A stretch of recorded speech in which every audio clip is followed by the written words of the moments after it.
cleavage is where like the boobs touch? Or supposed to touch? No, I've never touched a woman. Cat Everfrost used not gonna quite hit. There goes a 5-man shield there. Rex going to get caught up in the baby cage. That's gonna be a 3-man shockwave in the backline with a big face breaker. That's gonna be a showstopper right there. That's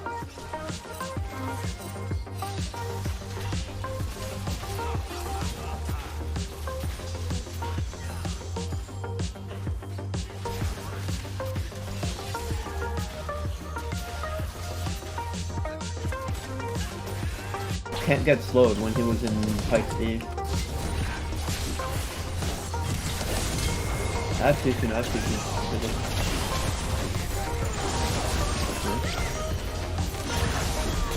Nice. Okay. Okay then. I'm gonna try to get you the pentagon also. You ever know? You can't die with this. It's gonna get dogged. Can go. I mean, I have flash in a second. Oh my god! He teleports on the side of CCW. They might try to go for a pick here. Vox Prime has to be careful. Doesn't know they're all there. This could be the pick they want, but you have to be careful as well, though. They're going to burst him down. Vox Prime dies before anyone else can go in. They don't get the second call of the force shot, and here we go. Here comes the Vlad. Keep an eye on the Vlad. Vlad on the back line. There's a double knockout. Keep an eye on the Vlad. Vlad gets one of them. Vlad's able to get two of them unbound. He's going to survive on the back end of it, but they're going to be able to kill the Anivia, and there's two dead on the side of CCW. Can they get more? There's the Vlad. Can they get the knockup on Asthmatic Boy? Can he get the blast kill? No, he can't. He's going to fall incredibly low. They're going to keep going in. Team Shooter is going to be able to get the root. They're going to try to find more. They're going to find everyone. But there's the kill. Unbound. He's doing it all. Unbound is doing it all. Give it out. Unbound. Unbound's killing them all. Unbound is winning this game. Okay. You guys good? Okay. They're definitely gonna get it, but I think they win the team fight. Nice. Oh my god.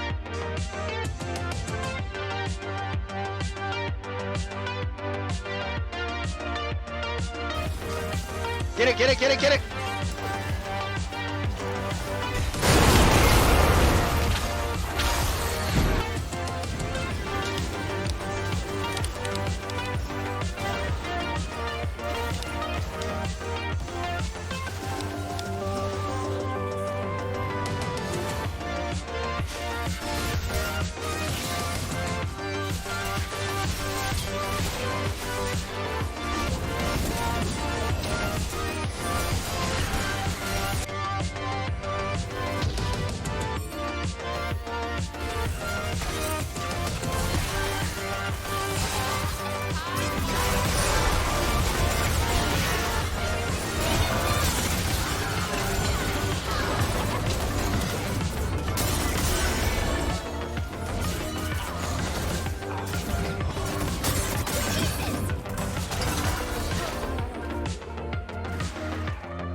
Like, you know where like the cleavage is where like the boobs touch?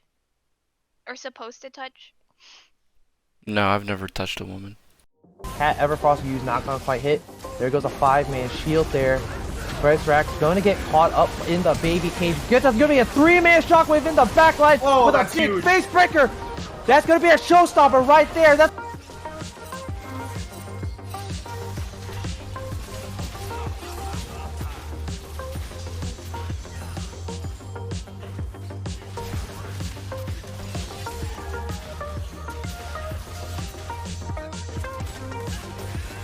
Can't get slowed when he was in Pike's Eve.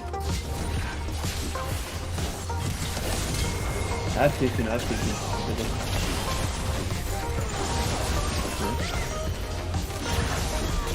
Nice. Okay. Okay then. I'm gonna try to get you the pentagon also.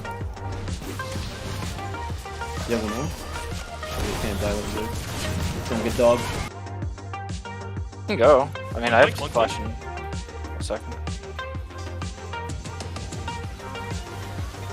Oh my god! Have any teleports on the side of CCW. They might try to go for a pick here. Fox Prime has to be careful. Doesn't know they're all there. This could be the pick they want, but you have to be careful as well, though. They're gonna burst him down. Fox Prime dies before anyone else can go in. They don't get the second call of the force guy. And here we go. Here comes the Vlad. Keep an eye on the Vlad. Vlad on the back line. There's a double knockout. Keep an eye on the Vlad. Vlad gets one of them. Vlad's able to get two of them unbound. He's gonna survive on the back end of it, but they're gonna be able to kill the Anivia. And there's two dead on the side of CCW. And they get more. There's the Vlad. Can they get the knockup on Asthmatic Boy? Can he get the blast kill? No, he can't. He's gonna fall incredibly low. They're gonna keep going in. Team Shooter is gonna be able to get the root. They're gonna try to find more. They're gonna find everyone. But there's the kill. Unbound. He's doing it all. Unbound is doing it all. Give it out. Unbound. Unbound's killing them all. Unbound is winning this game. Okay. That's good. They're definitely gonna get it, but I think we win this one, guys. Nice. Oh maybe my they don't. God.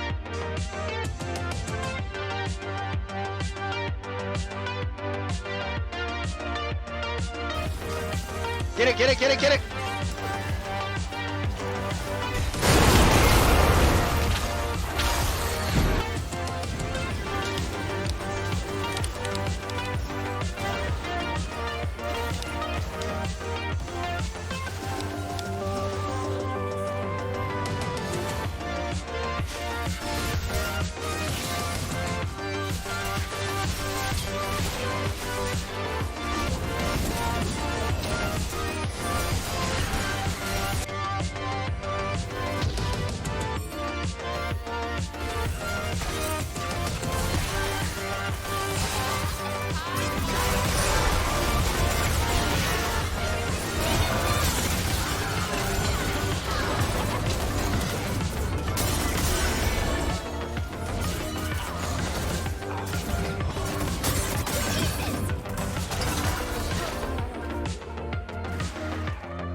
Like, you know where like the cleavage is, where like the boobs touch, or supposed to touch?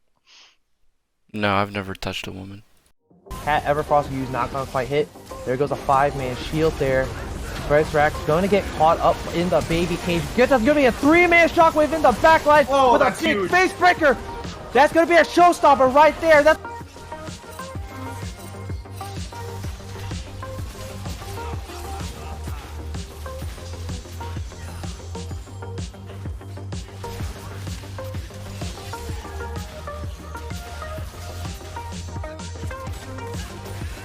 Can't get slowed when he was in Pike's Eve.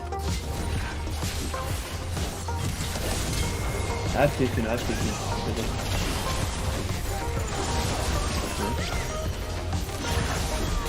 Nice. Okay. Okay then.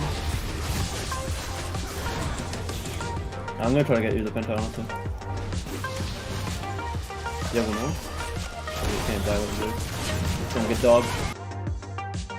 You can go. I mean, I have flash in a second. Oh my god! Have any teleports on the side of CCW. They might try to go for a pick here. Fox Prime has to be careful. Doesn't know they're all there. This could be the pick they want, but you have to be careful as well, though. They're gonna burst him down. Fox Prime dies before anyone else can go in. They don't get the second call of the force guy. And here we go. Here comes the Vlad. Keep an eye on the Vlad. Vlad on the back line. There's a double knockout. Keep an eye on the Vlad. Vlad gets one of them. Vlad's able to get two of them unbound. He's gonna survive on the back end of it, but they're gonna be able to kill the Anivia. And there's two dead on the side of CCW. And they get more. There's the Vlad. Can they get the knockup on Asthmatic Boy? Can he get the blast kill? No, he can't. He's gonna fall incredibly low. They're gonna keep going in. Team Shooter is gonna be able to get the root. They're gonna try to find more. They're gonna find everyone. But there's the kill. Unbound. He's doing it all. Unbound is doing it all. Give it out. Unbound. Unbound's killing them all. Unbound is winning this game. Okay. That's good. They're definitely gonna get it, but I think we win this one side. Nice. Or maybe they don't.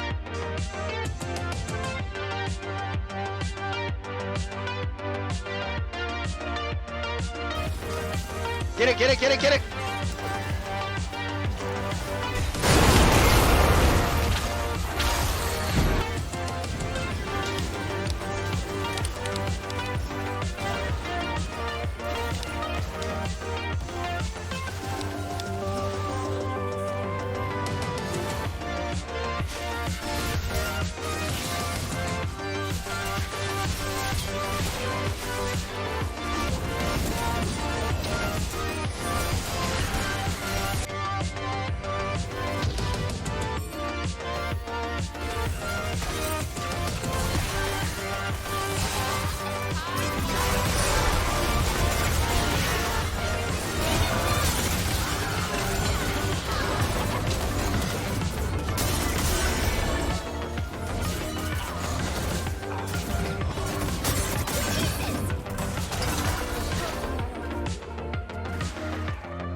Like, you know where like the cleavage is, where like the boobs touch?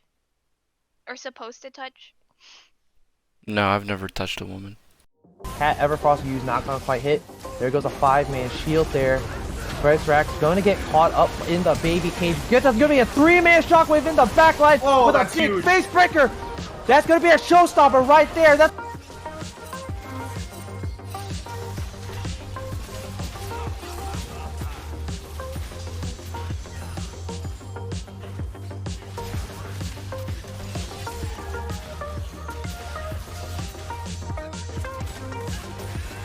Can't get slowed when he was in Pike's D. That's too soon, that's too soon.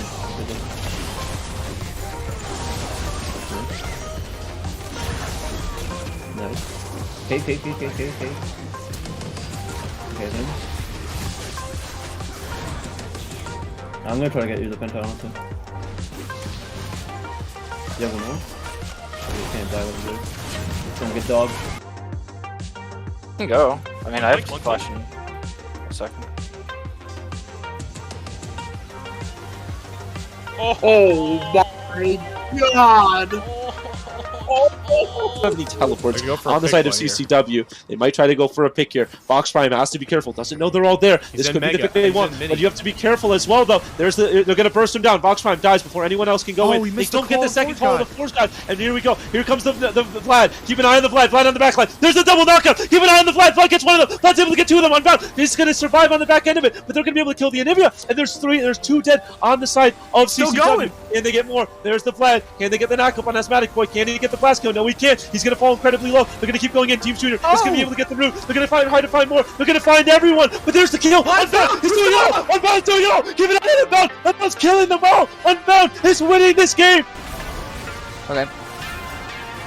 You guys good? They're definitely gonna get it, but I think we win this one side. Nice. Or maybe they don't.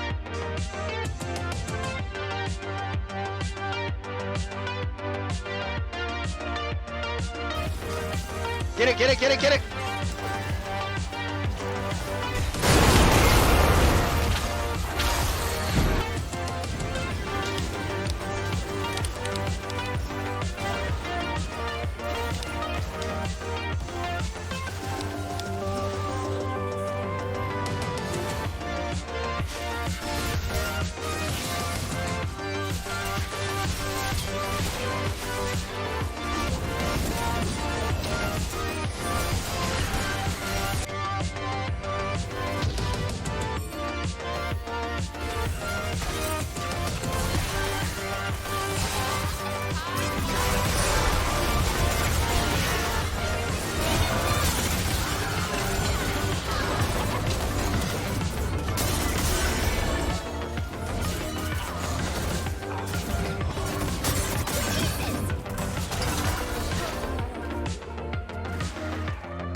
like the cleavage is, where like the boobs touch? Or supposed to touch? No, I've never touched a woman.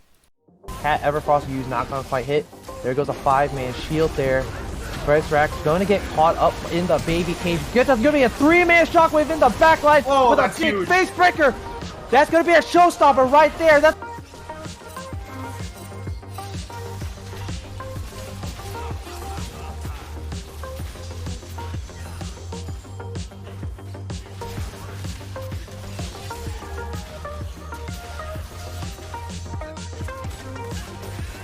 Can't get slowed when he was in Pike Steve.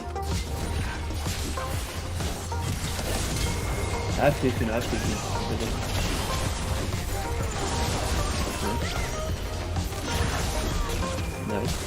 Okay.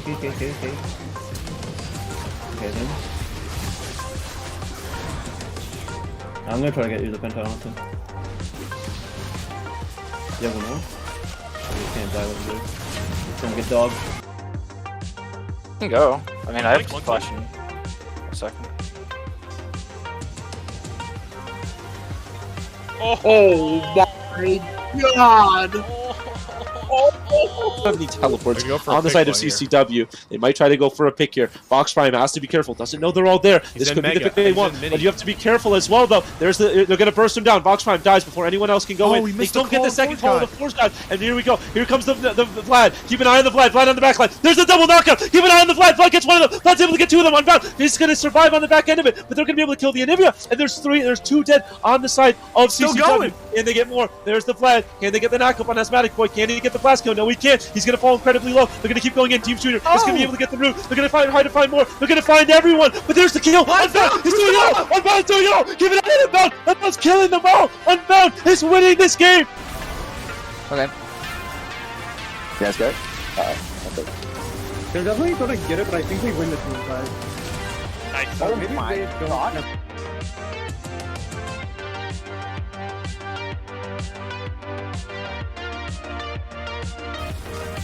Get it!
Like, you know where like the cleavage is, where like the boobs touch?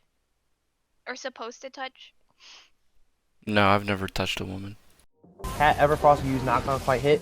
There goes a 5-man shield there.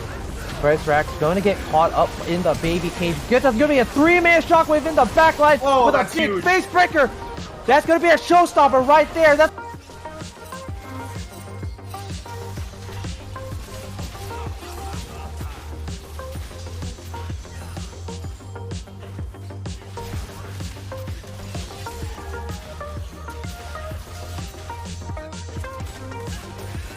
Can't get slowed when he was in Pike Steve. I have to. Nice.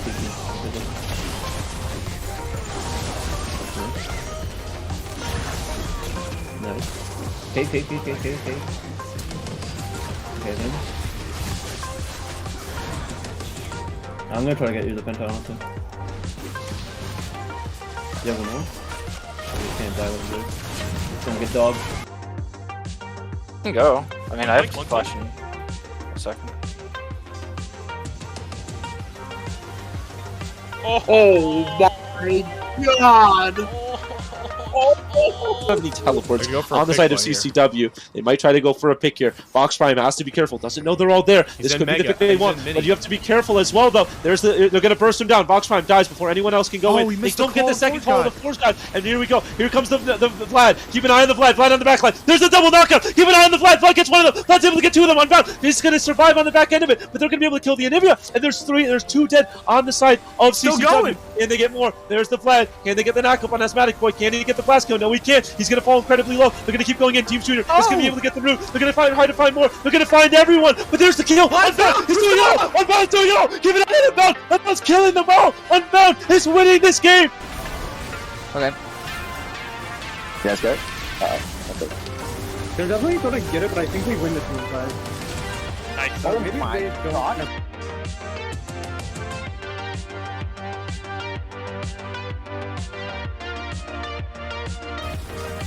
Get it, get it, get it, get it!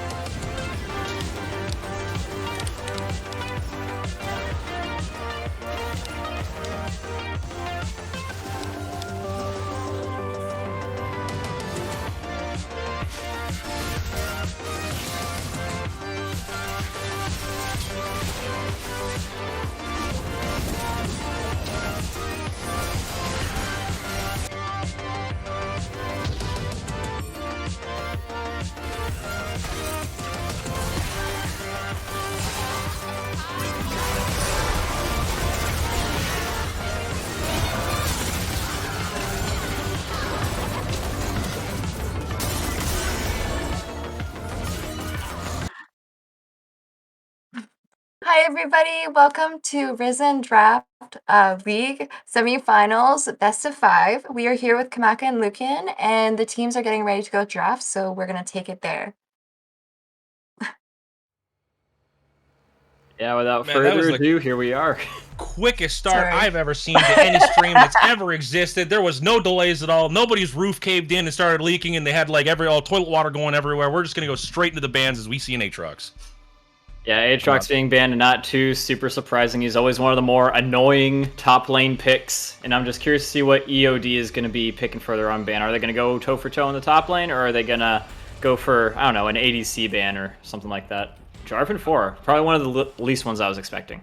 I do think that, like, any time that you start to see a series, one of the things that I like to look for is their first set of bans and then their first set of picks are generally what you want to be kind of paying attention to see what they're looking to dissuade and what they feel like the strengths are of these of the other team, as well as what they're looking to pick up within the first 3 picks that we see here. And from everything that I can see so far, I can at least say that without any knowledge of these teams, because I'm new here, I don't think that Explorers of Darkness want to see Coach Kev Sucks do dive. They do not like the premise of having the jungle on Coach Kev's have that ability to just go into the back line. And then over on the flip side from Coach Kev Sucks, we're seeing that they're looking to get rid of some scaling or potential dissuasion options for being able to start up those fights. And across the board here, from the bans, that from what I can tell, it looks like they're going to be sticking to that kind of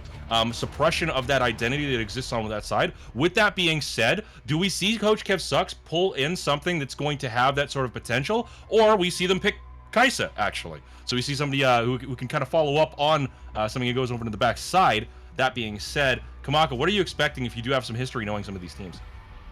Well, I haven't seen either of these teams play just as of yet, but from what I can tell from their bans, they, like you said, they don't want their opponents to have very good engage, and I think that those are a lot of jungle picks. Sejuani can obviously be picked in a multitude of different places, like top as well. So I think that, but from what it looks to me, they are fearing their jungler just a little bit. It looks like the reason why it is very clear now, because these picks here do determine exactly what they're going for, and they're going for the Cog Lulu. They're going for the standard protect the Kog'Maw comp, and what they can do to eliminate a lot of the threats that happen to that is to take away the dive. Seeing that that is the case now, how do we see the response over from Coach Kev Sucks? Because they realize that they need to have something that can take that down, and there's a few ways that you can actually deal with that Kog'Maw in that position. One thing that I could see, if we do want to see something that has the dive potential, but maybe can ignore some of the CC, if we do pair it with a Karma, is to see an Olaf picked here if it is picked up by any of these people. I think that it would be a solid pick to grab, but I can't really say anything for sure. The most that I know is that you need to secure this dive potential from somewhere at this point in draft. I mean, yeah, Olaf I think would be a great pick here, as well as maybe like Hecker McCazix. Udyr as well. Udyr is another one. He can tank it pretty well, just walk right past everybody, target the Kog'Maw, force him to move around a little bit. But I do think that like the later portions of this game too, and Udyr of course being a flex pick that you can also throw down over into the top lane, it does become a little bit more dangerous into that Kog'Maw, especially because they are doubling down on the late game effectiveness for their team comp here, and then they're going to be banning away the Mordekaiser, who could be put into the top lane or even the jungle, but he has some potential there in order to take away Kog'Maw's effectiveness. Everything that could be used as a tool to stop the Kog'Maw is just being thrown away, and they're taking it off the table. With that being the case, though, having early game agency in either one of the in both the side, or sorry, in both the mid lane and the jungle is going to be one of the bigger priorities here, so that you can kind of bridge the gap. And with that case, we are seeing an Akshan ban. Love to see the champion. Also hate to see the champion. But that being the case, it does make a lot of sense. What are we seeing, and what are you thinking that we're going to be seeing, and what are your comments on these last couple bans here? Yasuo, wow. Well, Yasuo being banned, that's something that you don't normally see every day. I haven't seen a Yasuo in a really, really long time, but maybe, just maybe, Coach Kevin Sucks does have a Yasuo player on there. And so maybe that's a little bit of a target ban, I would have to say. Or maybe they're just going to go for a little bit of a control mage, and they don't want someone that can easily dive them again. I think it's a lot more of the whole anti-diving aspect Yeah, here. I do think that there's a possibility to be said for both, and we're going to have to wait until we see this last pick that's going to be picked up by Explorers of Darkness for their mid laner. But that being said, it looks like they are getting rid of some of the dissuasion they can have with the Lilia. It might just be a strong pick over on that side as well too. But that being said, we do now get to see what they're going to be thinking about for either their jungle or their mid lane, whatever priority they want to kind of throw on there. And it looks like they're going to grab the Viego. Viego is very much sort of like the early game focus, with you being able to have those resets, and you can snowball really easily with a lot of early game damage. So now that we can kind of see that they're bridging that, it's kind of the question what they're going to be pairing with, and as well as where that Udyr is going to be going within these next two picks here, to see where what they're going to be rounding out their team with. Because as much as Udyr can go and kind of run to the back line, there's a lot of stuff that can kind of deal with him, and Kog'Maw can kind of shred him before he really gets there. I want to see some form of dive potential, or something that can like reset fights, in which case Maokai actually is a really good example of, either top lane or in the jungle. And now the last pick, of course, going to be the mid laner, possibly going to be an AD, not too sure. But Sylas actually does help a lot by being able to take over that Ornn ultimate if he does end up picking it here. Yeah, that's true. I think he's obviously going to be wanting to look for the Ornn, but there are also a couple of other... obviously there's a Lulu ultimate that he could be using as well. It's a less good effect in my personal opinion, but it's still something that could be a little bit of a get out of jail free card. Say if your ADC is getting a little bit hammered and not in a good way in that fight, then could steal the Lulu ult, put it on Akaisa, blah, blah, blah, blah, blah. And then, mid lane Rise. That's an ultimate that is not very good for Sylas, but it's a very good counter to be picking for Sylas. I really definitely do like this. It definitely is. And I mean, like, you do have a little bit more of that scaling potential. So their only real aggressive potential that they really do have within this early game, though, is going to be on this Viego. Everything else is very kind of up in the air. As to like how they're going to be able to deal with things. But if they can hold out until the late game, or even until mid-late, if they are able to bridge some of those kills and bring them over to the Kog'Maw, Explorers of Darkness are going to have an amazing late game team fight. That being said, looking over onto the opposite side, if we do see that early game pressure that exists, more so actually from Coach Kev Sucks, we're likely to see that they can control the game very easily. They have a lot of zoning potential with the Maokai ult, with the Udyr who can kind of just front up on everyone. Karma can kind of keep them going back and forth into these fights before they even want to do anything, and they can kind of run out of the Kog'Maw's range. I do think that like the early game focus and all the pressure is kind of going onto Coach Kev Sucks, but realistically, they've got actually fairly balanced team comps for all portions of the game. Yeah, I do agree with you on that. I think that in the bot lane, as you said, there's going to be a little bit of pressure coming from the Kog'Maw in the late game, and so Kai'Sa can be a little bit of a scaling champ as well. But the good thing about bringing Karma to the table is that she can do an incredible amount of damage. In the early game, she's also got some solid roots, some solid shields, so Kai'Sa could definitely take on Lulu and Kog'Maw in the early game with the assistance of Karma. Maybe Udyr goes down there for a little bit of assistance from ganks, or maybe Maokai, depending on what position that they put these guys in. So, yeah, I think that there's some high potential for doing some playmaking in the bot lane early on, assuming that they can stay away from Viego. Yeah, I think the only thing that we can say for certain, because there is kind of that variable as to like where the ganks are going to be focused on, whether it's going to be mid lane or whether it's going to be bot lane, because I think there is like there's a case point for either one of them to go there. They are fairly immobile on both sides for Explorers of Darkness in the Rise and in the Kog'Maw and the Lulu, right? I would argue that it might actually be harder for you to gank the Kog'Maw down there, so you might even want to see more focus put over into the Rise, because as much as Rise can be a counter matchup, it's generally after he's hit some of those like mid-game levels, or like usually you start to see at least a little bit more pressure start to happen once he has all his abilities. Once his kit is online, it's very hard for Sylas to deal with, but the early game levels are actually very much in favor of Sylas because of his ability to just kind of dash in and throw on that pressure. And if you do combine that with an early gank from the Udyr right around that 2:33 minute mark, we'll actually see something that can snowball into a bigger lead for having them be able to push through on objectives, and as well as roam. And I think that'll be a really big point to kind of look at here, though. But overall, I do think that like you're right. We could see them go either way on this point, and all of that pressure is going to be mid bot, and then you've just got two beef balls just whacking sticks at each other in the top lane. So yeah, I think that now that you mention it, we could definitely be seeing a play towards Rise in the mid lane first at the very least. After your first clear, then you're going to be level 3. Rise is going to be level 3 generally as well. And so from what I know about Rise's abilities to do fights in general, you don't want to be taking them until level 4, because even when you got all your abilities, you don't do a whole lot of damage until you get that second pick into Q. Yeah, that the second point into the Q actually increases his damage by so much in being able to bring up his combo that it's like it becomes very hard to kind of get it if you don't kind of equalize the lane with a kill. And in fact, that's the biggest thing that we want to look at here too, because Rise doesn't really care. He doesn't care. He can sit back and clear the wave over and over again until he hits levels, and until like at some point during the fights, he's just able to just like face roll his keyboard and just right, and then at that point, it's just the game's over. Right? So if you can kind of like stop this snowball from him, then like it'll help out a lot, at least in that matchup, and then it frees up the map. Now, that being said, Kog'Maw and Rise are both ticking time bombs. In fact, with bringing in an Ornn, you have so much more of a ticking time bomb. Every single point of which, when they are going to be getting their Mythic and when they get that upgrade from the Ornn item, heading into the late game, it is going to become a disaster if they are allowed to do what they want to do.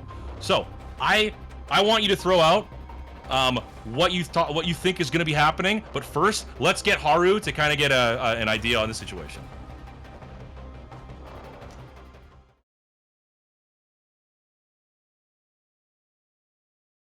Hi. One sec. Hi. Hi. I was trying to unmute it, and then there was an ad that popped up. Sorry. So I am very much interested in the Rise, as you were speaking about this whole game. I haven't actually seen Rise being pulled out for a while, in a lot of games that I played. But the other side, where they've picked Sylas and Maokai, that's where I kind of also fear a lot. Essentially, because I have seen them being played very often, and they have smashed in most games. Okay, so I do have, before we even go into anything, so we were making a brief comment beforehand. And I'm just looking in the chat here. But while we've had an exciting time looking at their draft, Apparently, the ADC from Coach Kev Sucks has been having an even more exciting time because his leaf is his leaf. I've combined words. His roof is leaking right now, and apparently he thought it was all right, but after starting up the draft, it looks like it's not. It's just apparently you can't just like that doesn't just go away real fast. Is it just gonna flood the whole thing while he's playing? I don't know. A couple, like, What I do know is if we ever see Kaisis and a W completely off towards the top of the map, then we know what happened. But yeah, like as far as that goes, like how I don't know like what we're gonna be doing to deal with that at this point now, because like what we can discuss. We can talk about this. We can talk about this. Carry. What I'll champions? go in on all sub for him. What champions in that draft would be able to fix the leaking roof best? That's what I'm curious about. Like I think Maokai, because like he can control like trees and whatever. Yeah, you right. know? You control like who knows? Maybe it was even like a tree that fell in the house, right? No and then, like, way. Like if you'd be able to just like make an overgrowth into there. Silas with the chains, just like his shut up. alt. No, because his alt can copy the skills of a plumber and actually plumb. So wait, True. Here's my question. What is the ult of a plumber? What does a plumber do? Like the only thing that I think of that like is like the signature move of a plumber is like you bend over and they see your ass crack. So like they obviously go to We're getting a school, little too deep here. I mean, I'll suggest that you apply to the college first or the university in the plumbing program, and then you get like your certification and licensing, and then you open up your own business and you become a plumber, and then you can tell me. I guess All right. that could Final word on this is I think that's a Rise could actually be doing a good job. Yeah, because he's got the does room have- prison. Yeah, He's got the room prison. There's room prison, and he's Cast got like room all prison the on he's got like water. the League of Legends like equivalent of the Infinity Stones, right? So I mean, like Oh, I'm sure in wait. some way he's gonna be able to build a roof back up on like Right. There's no way that he can't, right? Like What about like Belvet? She can build a whole army of she's the just gonna Void spawn a bunch of minions to stand up. They disappear after a while, though. How about Zach? They I just love walk Zach. in one direction. but- Zach. But Zach we're is talking about just, like- We're talking about champions that were picked in the draft. Oh, Like, yeah, I that's love what I'm Rise. thinking. It's like But you know what? Like seriousness of Ornn. it. Ornn literally Ornn. creates terrain. I don't know, like leading up into the True. big like mountain thing. Like you'd have another problem. You'd literally have like a spike of earth coming through your house to fill up the hole, but the hole would be filled. I mean, hey, beggars can't be choosers, and What about dude? And then you can play the game. what There you about go. Ram? I'm what about sorry. Rammus? There you go. Actually, no, probably not. He probably wouldn't be able because then you're like probably messing up all the electronics and like all the So wiring. so we're gonna go. Okay, you know what? If as they're getting this whole situation dealt with, I love predictions. I have my paper. I'm a huge note taker, as you can tell. What are you predicting? Or sorry, predicting?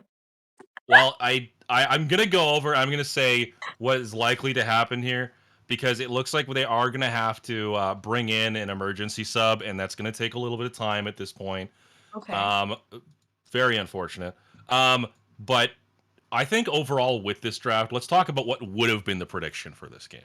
I do think, based off of draft alone, knowing nothing about all this stuff, and also taking into the account that like maybe mid game through this happened, whereas Leaky Roof came through and then it got all flooded.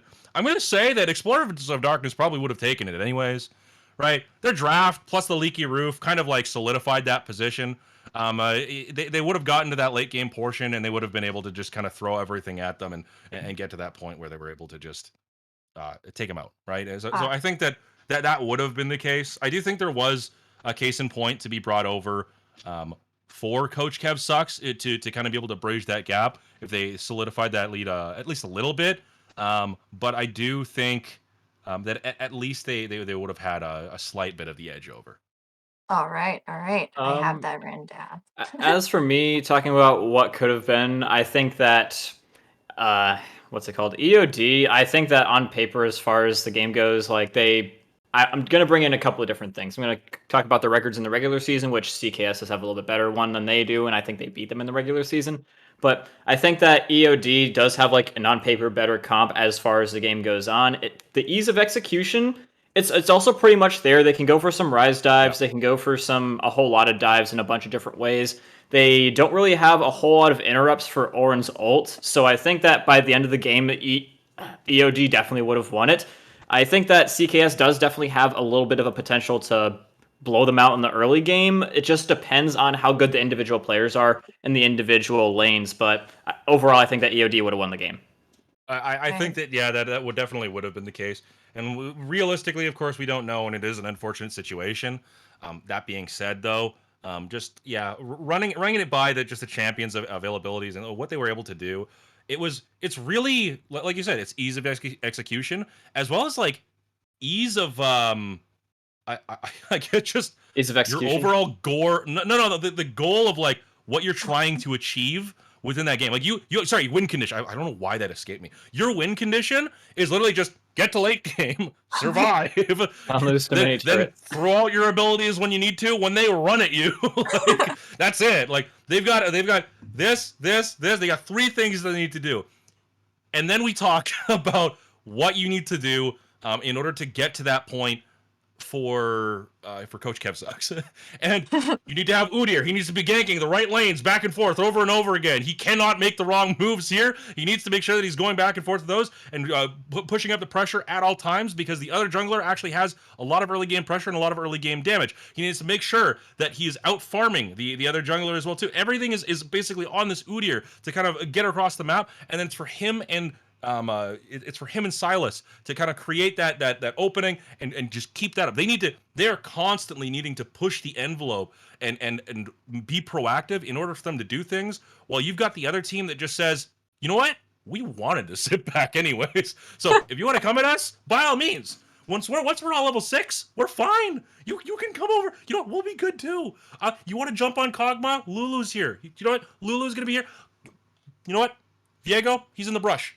Yep, just you know what? We were waiting. We were waiting. Kog'Maw's put you all the way down, and you know, Viego ults you, and now he's you. Like everything that they could do was very simple to kind of like bring together and like to understand what they need to do. And I think that's one of the clear things that I always definitely look for in these amateur in the amateur and as well as in draft in general, is you look to see where ease of execution is for sure, but I think the bigger thing is having a clearer win condition.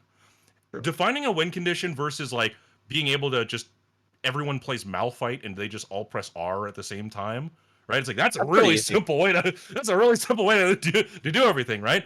But like those two things both have clear win condition, ease of execution. Everybody, wait until you're 6, then we press R. That's it. So. You know, am I reading the chat correctly? What's happening?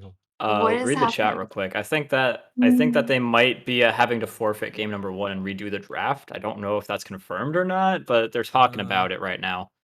Can I interject with one thing about the whole plumber situation? Do you know who else could be a plumber? Is Viego, because he can transform into a plumber. All he needs to do is kill a plumber. Yeah, he can murder a plumber, and then he transforms into one, and then he fixes the house. Honestly, I think that's probably the best champion that could do it. But it does require that a plumber comes over and then you kill him. Then if Viego's your friend, right, and you kill that, you're not paying for plumbers are expensive. Yeah, that's true. Viego realistically only needs a couple. So is court cases. Court cases too. He's a ghost. For murder what cases. are you gonna do to him? What are you gonna do? Viego's gonna. Oh man, the police are coming. Is Viego's over here? Like he's gonna just repeatedly ult everybody. They're not gonna want to deal with them. He's gonna turn I suppose you could also have Viego kill the lawyer and then like. There you go, right? And then he takes the lawyer's power. What are you gonna do now, right? All right, we in too deep. Then he's in court. Then he kills the judge. Then he's the judge. Then he acquits himself. He's like, you know what? Nope, you're good. You're good. Pardoned. You're fine. I am the judge. Can you imagine? Like at every point, Viego takes the win. So in other words, you know what? We were right in saying that Explorers of Darkness win because they have Viego, and Viego kills one of us, right? Or they kill like somebody who's casting, and they already say, or they kill the enemy player, right? Oh, God. We're bringing him into a real life situation. Then you know what? And then it's a 6v1. And then just to begin with. How do I? Yeah, real quick. We're getting a little bit too in the weeds here. They are going for a redraft right now, by the way, and it's pretty much Okay, exactly the same as it was before. What we need to know from this is that they need to ban Viego because otherwise he will win the whole series. Yeah, right. That's what I've gathered. What I've gathered from the And first draft. Silas. It's like Silas versus Viego. Who's the man. better plumber? All right, I'll be back. We're going to draft, guys. All right, well, as you can plainly see here from the draft, there is literally no changes whatsoever. They've gone for the exact same setup. Yeah, I'm wondering if CKS will change anything, though, now that they know generally what their opponents want to be going for. They've definitely got the right idea. I'm surprised that they didn't just ban away the Cog Lulu. Or maybe they just have something you can deal with it in the first round of picks here. Because I mean, like, it's not something that's kind of, like, easy to take care of unless you go for, like, that pure engage and you want to just ramp up everything. But, like, knowing kind of the gist of what the team comp is, you're likely going to want to change up some stuff. Early game ADC to put on the pressure is big. I think bringing in the Caitlyn is a really strong pick. Yeah, I agree, especially if they do want to go for the Kog'Maw pick again. Later in the game, Kog'Maw can really be annoying in terms of what range he brings to the table, but in the early game, that's going to be Caitlyn. So it does give them a little bit of an equalizer in terms of what range they can bring, but it doesn't seem to be dissuading EOD from bringing Kog'Maw whatsoever. No, they've definitely got their plan and they're going to stick to it. I think they're more so, they're ready to just pick up the Cog Lulu, and I think that, like, it is the main portion of that comp, more than anything, you can even say, just because of what they picked initially here. And there's other things that you can pair with it as well, too, if they do take away one of the pieces. More so, of course, taking away the Lulu portion. But if they're confident enough to bring it out in the last game after only seeing one pick, I can't see them changing it up too much. For sure, though, the Caitlyn does help the draft of Coach Kev.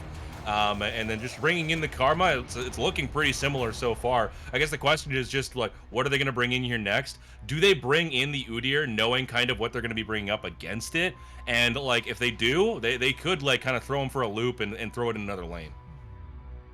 Yeah, I mean, I think that they definitely know. They're going to be going with the other person that I mentioned earlier. I think that Hecarim is going to be a lot better at diving there, especially because they know what they want to be bringing here. They want a comp that doesn't want to be dived, and so Hecarim goes completely against that.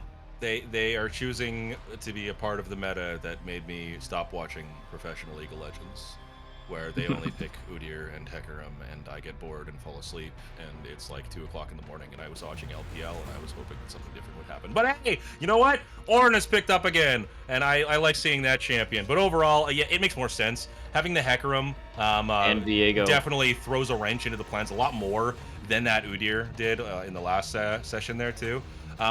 Now, what they're going to be taking away, too, maybe there's some sort of honor system to say, like, we're only banning the same things. But right now, it does still make sense. The Mordekaiser is also, once again, a pick that definitely applies to that, being from the last draft. But, oh, no! It doesn't look like it, because the Sylas is taken away, because 100%, the Sylas, I was going to make the biggest point for the last game, if the game had ever started at that point, that it was the biggest wrench that they threw into those plans, because it required that they kind of changed up something to where they needed to counter it in the lane. But even being able to take away Ornn ult and start that in a fight is huge for being able to take care of the Kog'Maw. So, now what do we see for the last ban here? Viego. Lilia, apparently. Again, they really respect it. I'm wondering if they go the exact same thing, but no. I think we're starting to see my least favorite meta coming back, but Udyr is at least a little bit more of an exciting champion. That's all that I'm gonna leave it at there, because Udyr picked up as the reverse. Oh man, what's up? I'm thinking here. If they're gonna be picking this, they 100% need to be picking an early game focused. Hello, Yorick. Not expecting that. I was thinking maybe they bring that is a threat that you can toss into the top lane or even mid lane. I'm just throwing that out there. That's a possibility. Top lane, please. please bring mid. I want to see lethality Yorick mid lane. But that's a threat that you can throw into the top lane, which does make it more of a pressure point for saying, you know what, like, yeah, sure, you guys can scale up the Kog'Maw and focus all your eggs in the backseat of Kog'Maw. Oh my. Hello, that's something you don't see every day. I'm so happy. Those two are. I'm an unorthodox player. I've been playing for quite a while. I have gotten bored with the way that League of Legends is generally played. I play both of those champions mid lane. I mean, I could see that. I've definitely gone up against a Yorick in the mid lane, and it's gone badly for them every single time. But yeah, Yorick in the top lane, pretty dang solid. Yoni coming into the mid lane, I'll get to that in a second. But looking at this draft overall, one thing I was gonna say from the previous one, especially as well, is that EOD they had a better team fighting comp in the late game, and CKS they didn't really have any split pushing potential. So if we're just going on team fight comp versus team fight comp, EOD was going to win. But now they've sort of introduced another variable into the equation, and that is the Yorick split pushing potential. Yes, so yeah. you can't necessarily group like you could the last one. They do change up the comp a little bit, bring in a little bit of dive for Yoni, but yeah, I think that still that is a good choice on the Yorick.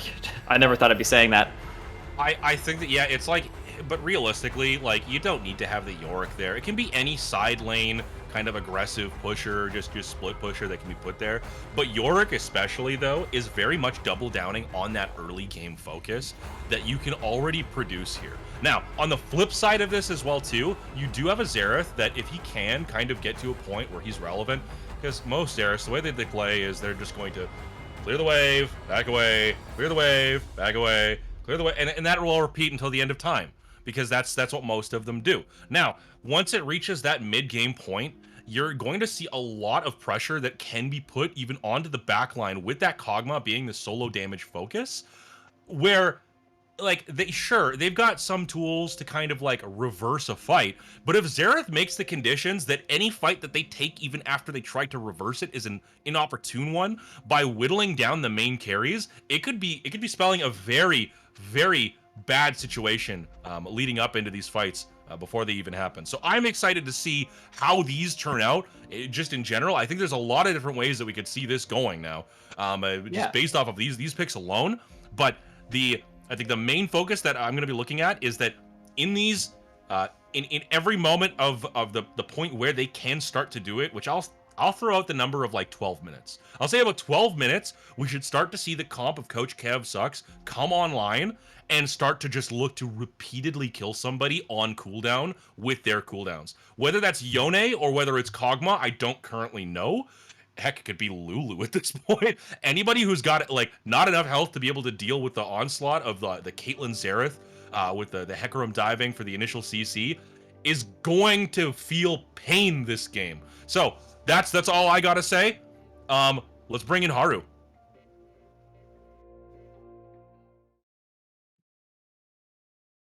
Hey everybody, how are you? Doing good.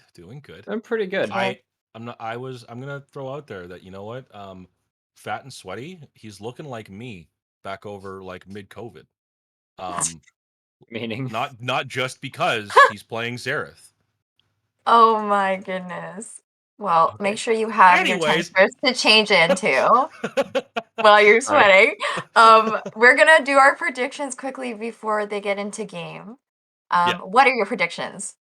For me, I would say that I'm gonna go on a limb and say that CKS can find a way to win this one, because I mean Xerath, you talked about how he farms runs away. Another thing that Xerath can do is as soon as he hits level 6, can look towards the bottom lane, can look towards the top lane, go a little bit into the woods, see that someone's pretty weak down in the bottom side lane, put a little bit of artillery down onto Kog'Maw and Lulu, and bang, you're in business for Caitlyn and Karma getting some leads in that lane. So, and you also don't have to necessarily dive too much if you have range. So Xerath can definitely poke him at a distance. As soon as Kog'Maw gets in distance to do some damage, Xerath can literally poke him through every single player on the team. So I think that Xerath is a good pick in combination with the dive potential they have.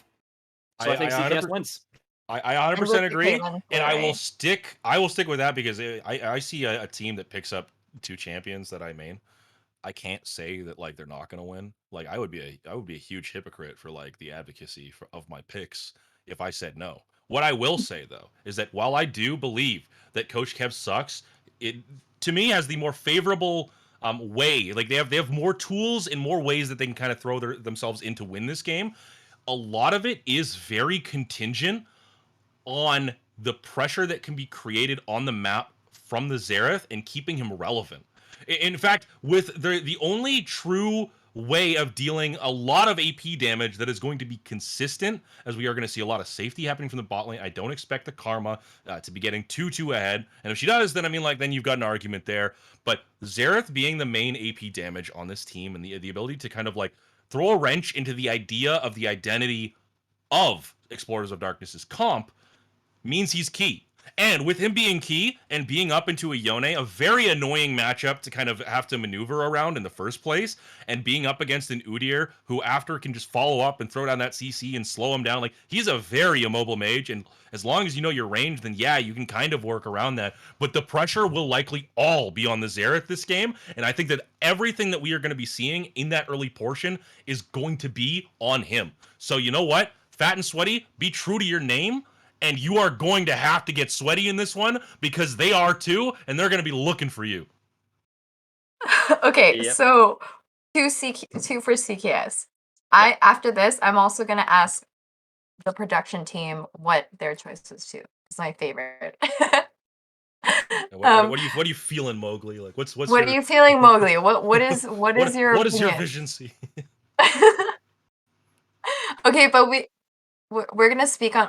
I can hear him. I'm gonna speak on his behalf. Sorry, what'd you say? EOD fan. He said EOD. See? Okay, okay. So it's so then I'll say EOD as well. So then it's an even, like balance. Yeah, it's like a tie. So what is this tiebreaker? Like, what do you owe me if I win? What do you owe me and Mowgli and I? Yeah, what do you owe me? How about? Are you gonna owe me another one of those Xerath Funko Pops? Oh yes, yes. Oh yeah. I should show. I don't even think it. No one's playing any of the champs of my phone. Yep, I'm not gonna show you. Sorry, guys. Pops. But you know what? I will say. Vegeta. That's what I got. I do love Vegeta. You don't love Vegeta? What about Grunt from Mass Effect? I don't even like. Show me. Dude, do you have any pop figures? He's a rare one too. Oh yeah, he's that guy. That's right. This is like I bought this years ago when I was first playing Mass Effect. Side note, like the complete tangent. We're not talking about League of Legends anymore, as we're going off spectacularly. But this is apparently a like $300 Funko Pop, and I just bought. I bought it because I love the character. Yeah, I know it's nuts. My Funko Pops? Oh my gosh! I've only got 3 of them, and apparently one of the ones that I picked up was awesome to pick up. But I'm not going to sell them because I love the character. That's some dedication. Yeah. We're ladies gonna and gentlemen. We'll have to talk about this afterwards. as we kind of launch in, we're gonna take a quick break here, and we're gonna talk about Funko Pops in that break while the spectator delay. She's coming back and she's showing them, but you know what? We've probably gotta go. I have Inuyasha. Oh, that's sick. Can you see it? That's sick. I don't know if you like Inuyasha. And then I have this Squirtle that's like a glitter. It's like full glitter. I think they sell pretty good, but I love them, and that's so gonna be one day. Is anybody going to be selling their team out in this game? Find out as soon as we get back, ladies and gentlemen. Don't go anywhere. I know that Kevin sucks, and they.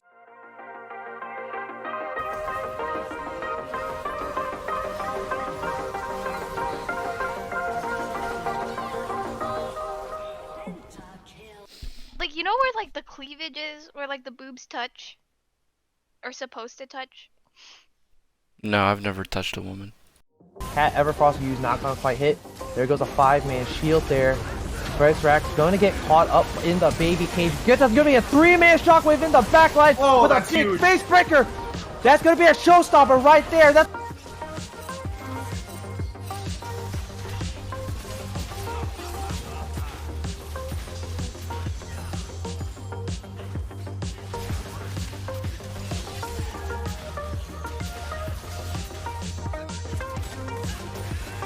Can't get slowed when he was in Pike's Eve.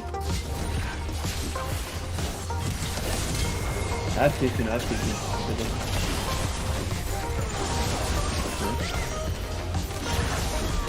Nice. Okay. Okay then. I'm gonna try to get you the penta, honestly. You have one more? You can't die with it. Hello, everybody, and welcome back to CKS versus good old EOD. I'm still joined after this amazing Funko Pop conversation by Lucan. I know. I'm still here. I haven't left yet, but you know what? I would not leave because what I'm about to see is a very exciting matchup with some very interesting picks coming through from both sides, actually. Not too often that you get to see a rehash of the meta from a couple years ago over in the jungle, a matchup that I don't think I've seen in ever. In any sort of amateur play out here. But that being said, we also have a W start on the Xerath, and we've got some pressure thrown down over onto this Udyr, who I want to talk about jungle starts real quick before we get into anything, because I do think that there's a good point to be made about Hecarim can go kind of start anywhere. It doesn't really matter as long as he can kind of hit the mid lane in order to counter pressure here. But Udyr starting bot side should be like the only way that he starts. There's no reason for him to go bot for that initial gank, so he's likely going to want to do a full clear and then either go over to the mid lane to put pressure there, or into the top lane to kind of like stop the bleeding from what the Yorick can kind of provide. And I do think that we're going to see that. And once again, I've mentioned before, in about a minute here, exactly about a minute, we're likely going to start to see the first little bit of action, unless they just start doing crazy stuff. Yeah, as soon as Yorick gets a Z, I think that's going to be one thing to start to pop off in the top lane. I mean, Auron, he's still pretty dang weak, all things considered, and you still do have the nice little Q damage, but still not a whole lot of damage being done by Yorick. Yeah, definitely not. And I mean, like, one of the big things that you can kind of do in that Yorick matchup as well too, knowing that you're going to be putting or going to have to be putting down the hurt in that early pressure at least, is you can actually let the wave sort of push into you, and then from there build up your minion wave, and then toss out the E, because you want that longer lane in order for your minions to actually get more damage off. That being said, though, we are seeing some action. Yeah, the level 2 push was gained by them. Great shots coming out from the Caitlyn. Karma gonna be getting a solid root, but it seems that a little bit too far under turret. York getting the E as well, gonna be forcing Sejong on away, and that is some firm wave control and good damage in his hands. Yeah, and I mean, it looks like Directed Camera didn't really care too much about what was going down bot side, because nothing exciting ended up happening out of that. Outside of the Kog'Maw definitely losing a ton of health. And, like, that is one thing that we are definitely going to see out of that bot side matchup. Oh, wait, hold on. Lulu, that's ambitious, my friend. Gonna get a little bit rooted, gets barely away just in time to avoid the root and certain death. I do respect it to a certain degree that you are going to pull the pressure off of your Kog'Maw, who's really low. It's not the worst play in the world. What you can do, taking some extra damage. You could have done it without the flash, though. But very true. Yeah, you did not need to kind of overcommit for that. But that being said, once again, that pressure being into the bot side, or coming from the Caitlyn and the Karma, is very oppressive. Now, that being said, we do have a timing here for about 3:30, oh my God, where Xerath is actually winning the matchup against Yone. And that is something that you can see in these earlier levels, but it's not something too common if the Yone knows how to dodge all the skill shots. Apparently, he doesn't have the greatest feet, so we are seeing that happen now. And with him being away, Hecarim. Yeah, Hecarim, he's going to be trying to go for his power farming type ways, but instantly runs into Udyr. But, I mean, Xerath does have control over his lane, so, I mean, if they really wanted to, they could both try and fight him, but I think Xerath just wants to be getting a farm advantage here. Definitely true. I think that one of the things, though, from pushing away that Yone that early, though, too, and getting that kind of better back and everything else, picking up the Dark Seal, by the way, is a big one. For that item spike, he's looking to play aggressive in this lane, and he's already shown that he can definitely do it. It does mean that's a nice smite steal. Yes, it was. It does mean, though, that with that kind of lead and that kind of pressure being able to be put on the table here, there's another possibility that we didn't really talk about, and I only didn't mention it because the matchup is kind of up in the air on who's going to win, and it's kind of dependent on the Yone getting that early pressure, and if not, then he waits until he can, and then he can kind of insta-shot the Xerath a little bit further down the line. Now, what I want to talk about is the possibility of Xerath getting these pushes off and constantly shoving Yone out of the lane. But once again, that dodge, having the fancy feet, definitely pulling it's too tanky move, which is in the reverse roll. Hecarim can throw up the pressure and constantly farm, while Xerath is always available to kind of just be a head up and pushed up in that lane and put pressure from a distance with his ultimate once it happens onto the enemy jungler, which actually is could be a huge contention point, because this jungler needs to just be able to farm and then push off pressure. If he's going to get pushed off and pressured in his own area, it could actually spell the doom for a lot of what the bridging plan is to get them into the late game.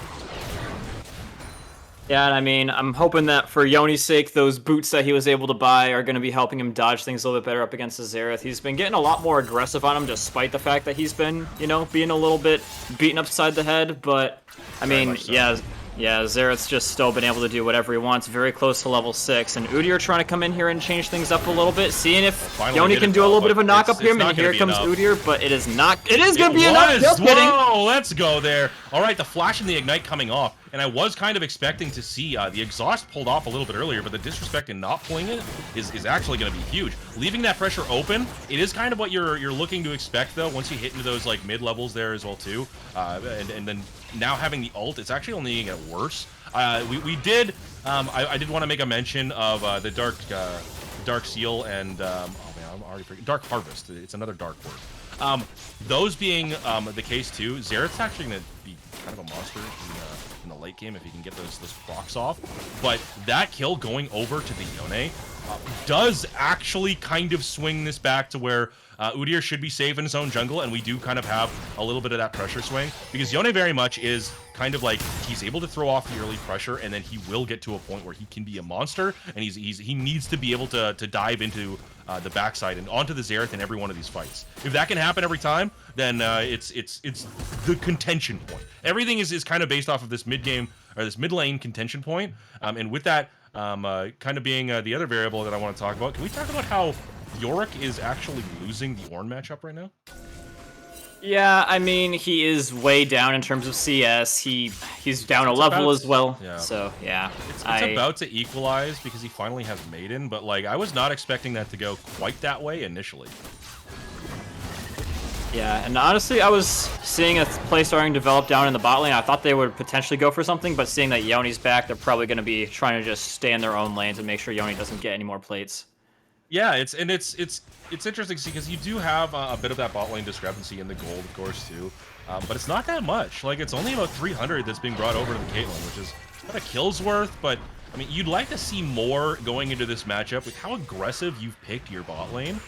There's a lot of things that are not, like, the tempo's not quite there yet, but I also can say that, like, the real spike now is that everybody's going to start having their ults here soon.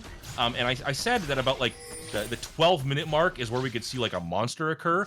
The initial spark of that monster is going to be at about this in the next minute at about the 9-minute mark when we start to see that everyone has their ultimate. And that's when I hope I cross my fingers and I hope to see some form of coherency in what they want to achieve by looking to just pop somebody. And I'm going to take a guess on who it is right now, and I think you kind of got to do it onto the Yone. The Yone's playing really aggressive, and that could be an abuse point for it, but who knows what's going to be happening from here, because right now there's not a crazy amount of action. There is a lot of vision, though, thrown around the bot side, so I mean, like, if there's going to be a dragon that's picked up, it's likely more so to actually go over to EOD, Explorers of Darkness. And the other side here, too, is that we might see a dive, and we might see some form of a mini fight happening here over in the top side as this top lane gets pushed in with this Maiden. Yeah, Hecarim does eventually have to find those wards up and inside of his own jungle. They're always going to be able to know where they're at pretty much all the time, so they're going to be able to track him more or less, as well as with those little punchable fruits on the ground. Udyr knows exactly where he is. Could go for it if he wants, and speaking of going for it, Ornn Horn activating, and in he goes, taking big fat turret shots, trying to flash away from hit.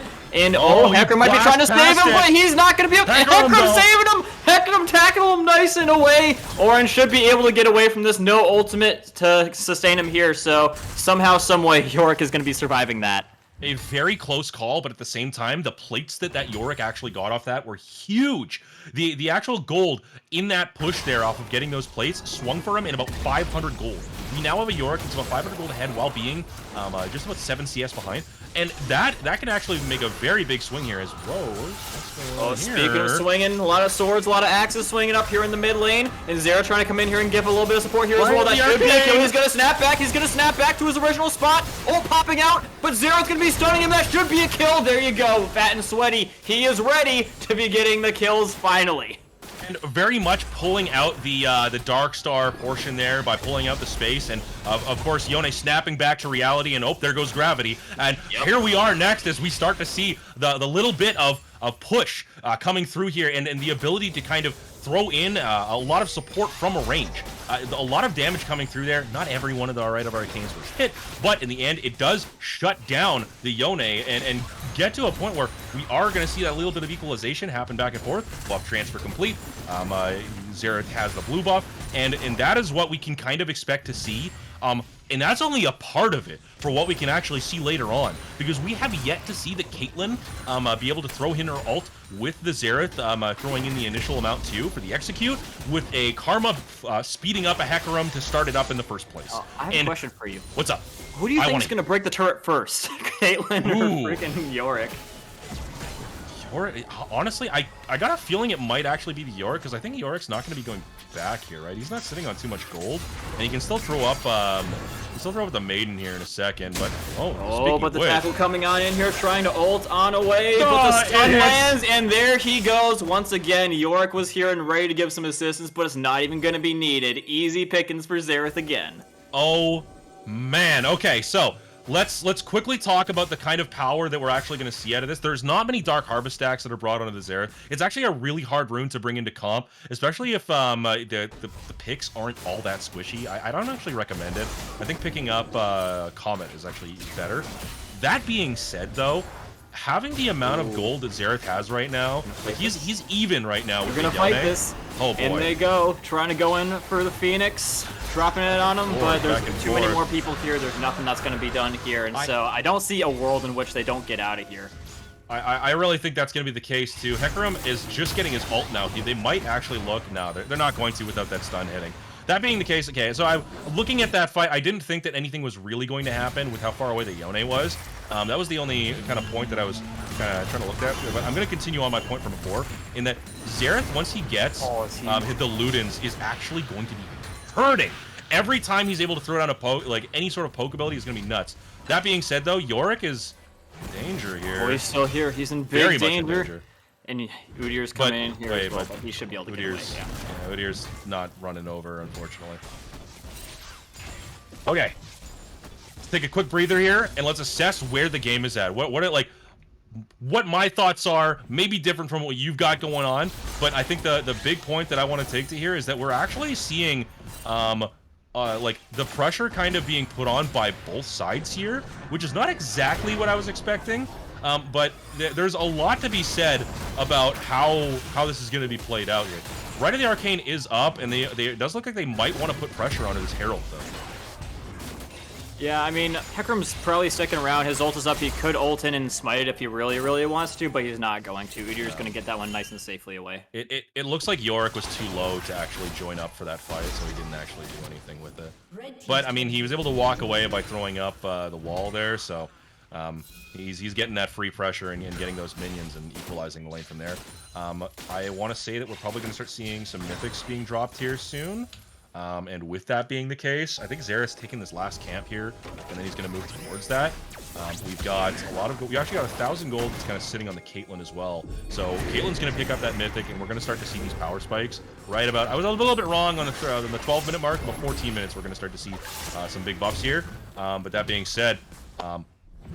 It's going to be a change in pace and a change in what the execution can occur from at this point now. Yeah. So it seems that Karma is looking to have a little bit of a fight here with the Yone. He does get a little bit stunned up, but I mean, nothing really too dangerous. If anything, that's just going to be setting them back a little bit. Yeah, very much so. It's going to get to that point now here where you shift over the bot lane over to the mid. We see this kind of standard push, and then Xerath's going to probably look towards any one of the side lanes where the next objective is going to be spawning, and then just constantly pushing that over, and then roaming over into another lane to look to put that pressure over there by just having Rite of the Arcane be available. With that being the case, too, that is kind of the one area where, once again, it's like that's the safest area to kind of gank over and over, especially considering there's better vision right now on the bot side of the map for... what a miss. For Darkness here. But top lane's kind of looking to just pressure the Yorick over and over again. I mean, like, I kind of respect it, but at the same time, it's like... the Yorick's gonna do Yorick things no matter what. You put him behind or anything. You just need to kind of like dissuade him and like push the wave back. I don't think there's too much value in keeping that top tower there right now. In fact, it's kind of an awkward situation where like Hecarim is expecting the gank to come bot side. He's not thinking that anything's gonna happen top, and because of that, we're actually seeing just Hecarim wait in the side brush here for if anything does happen, while Udyr holds top, and they lose both mid and top tower, I'm pretty sure, here in a sec. Yeah, they 100% should be losing this. Yorick doesn't even have to really do too much. No. Only like 2 autos, and that thing's going to be 100% gone. 3 for correction, but you're correct. Actually, I'll have you know. That being said, whoa, what's going on here? Oh, that being said, Maiden trying to keep him nice and alive, but flashing on in. That should be a very, very dead Yorick, not letting him do any alcove gaming on him. Going to be putting down the wards so that he does not escape the auto. But was that pressure worth it in the end for the first death onto the Yorick? I personally don't think so.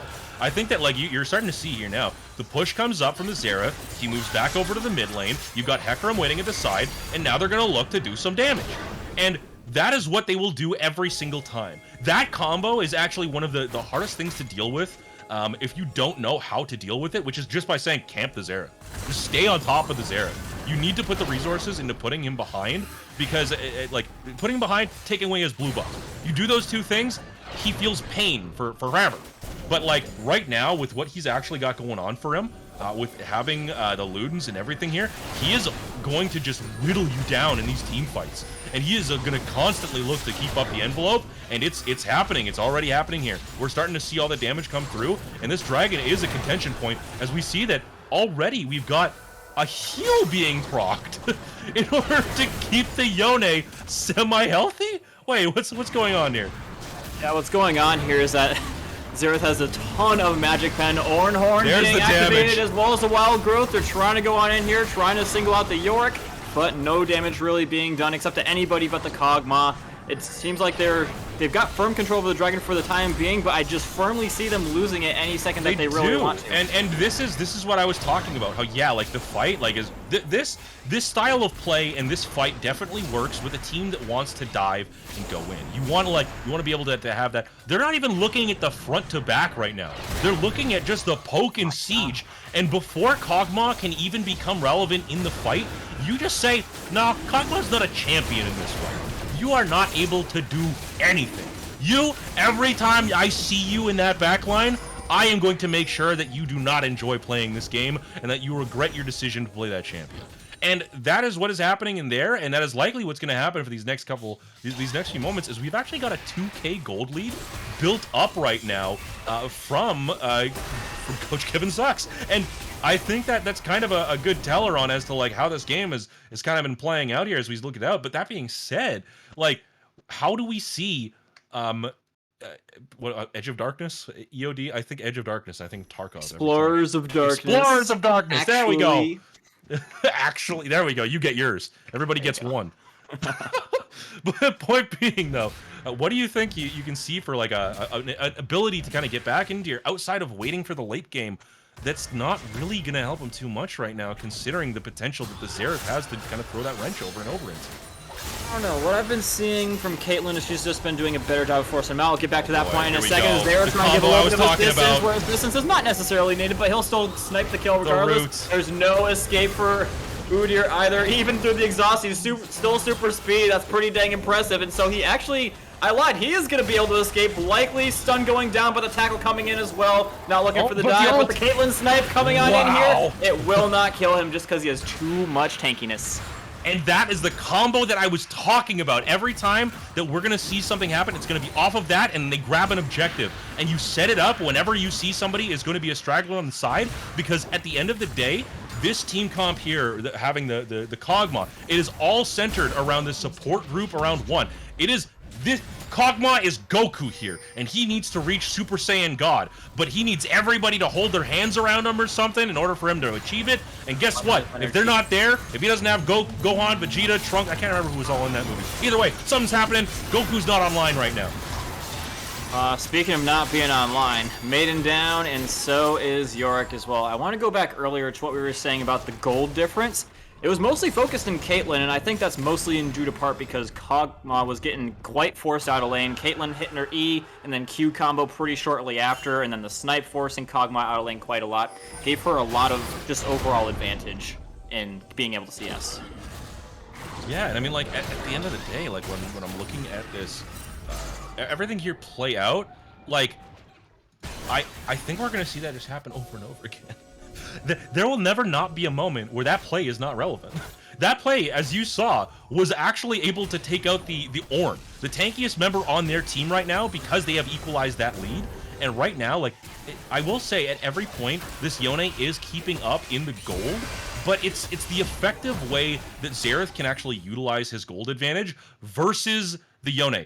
Yone's gold only happens when he's able to get in range to fight, which he's a short range, bursty, and very kind of like popping kind of damage, right? When he comes in, he pops off, then he leaves. What you've got from Xerath is the ability to use his health at full advantage and just constantly put on the pressure over and over and over and over again. And with that happening, we're seeing the combat stats having a lot more use. I am curious to see what the damage is going to look like after this game here, because this Xerath has been putting on a clinic as we see more damage happen again. For free, he gets to deal over half health for 2 Qs. And what does he lose for that? He loses mana. That's all that he loses. He loses mana, and the cannon minions dealing more damage to him in that little exchange. That's all. I mean, Kama's just been having a hard time dodging really anything, whether it be from the Caitlyn skill shots or the Xerath skill shots. He's just taken everything on the chin. And it's not hard to blame him either, because a lot of these things are happening from out of range. Because you've got the ability to set up these vision lines, with the Caitlyn being able to put down traps, with the threat of a Hecarim kind of running at you from an off angle, it's hard to creep up your vision line. And then let's not even talk about the fact that if you do start taking up vision, and like Xerath can just sit outside of that vision range when you're clearing it, and then pop you for damage, just kind of get rid of you before anything really starts to happen. Interestingly enough, though, we're actually seeing the pressure go over to the Baron initially? Yeah, it seems like they were thinking about it, but gonna be I get why. off of it. I definitely get why. They're looking to pull away the pressure from the Yorick, actually. And they are. They're definitely putting that out there, because Yorick's a scary boy right now.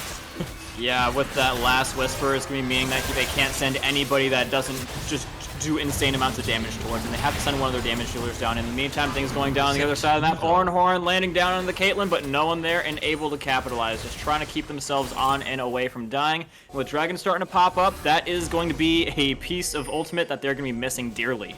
It very much is, and this could be a very bad fight if it's taken wrongly here, because the Ornn ult not being available right now is going to spell a lot of damage being dealt over. They might get this dragon, but at what cost? They are going to be getting it, and it seems that Hecarim's going to get a little bit isolated here, my friend, and taken down. That's a little bit of a rough one there for him. And so, just like that, things turning quickly on their head in the favor of EOD.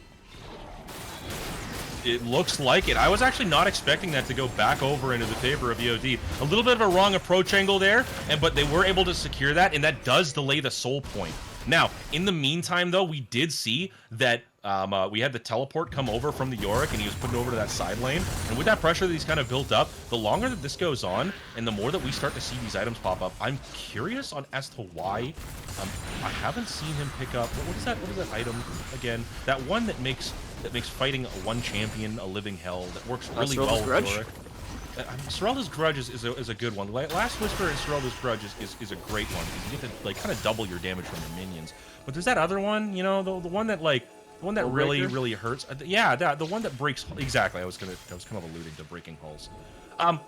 We haven't even seen him build Hullbreaker yet, and if we keep seeing him put this pressure into the side lane while not even having his 3 core items, and he's still able to get relevancy and pull off pushing these lanes back and forth over and over again, all he really needs to do is just sit there, wait for anything to happen, wait for somebody to go commit to a team fight where it just ends up being an advantageous position on the other side. And I think we'll see that over and over again. And we're kind of reaching that lull state here, where they're going to start looking to pressure up and put vision together. Udyr apparently walking through the wall.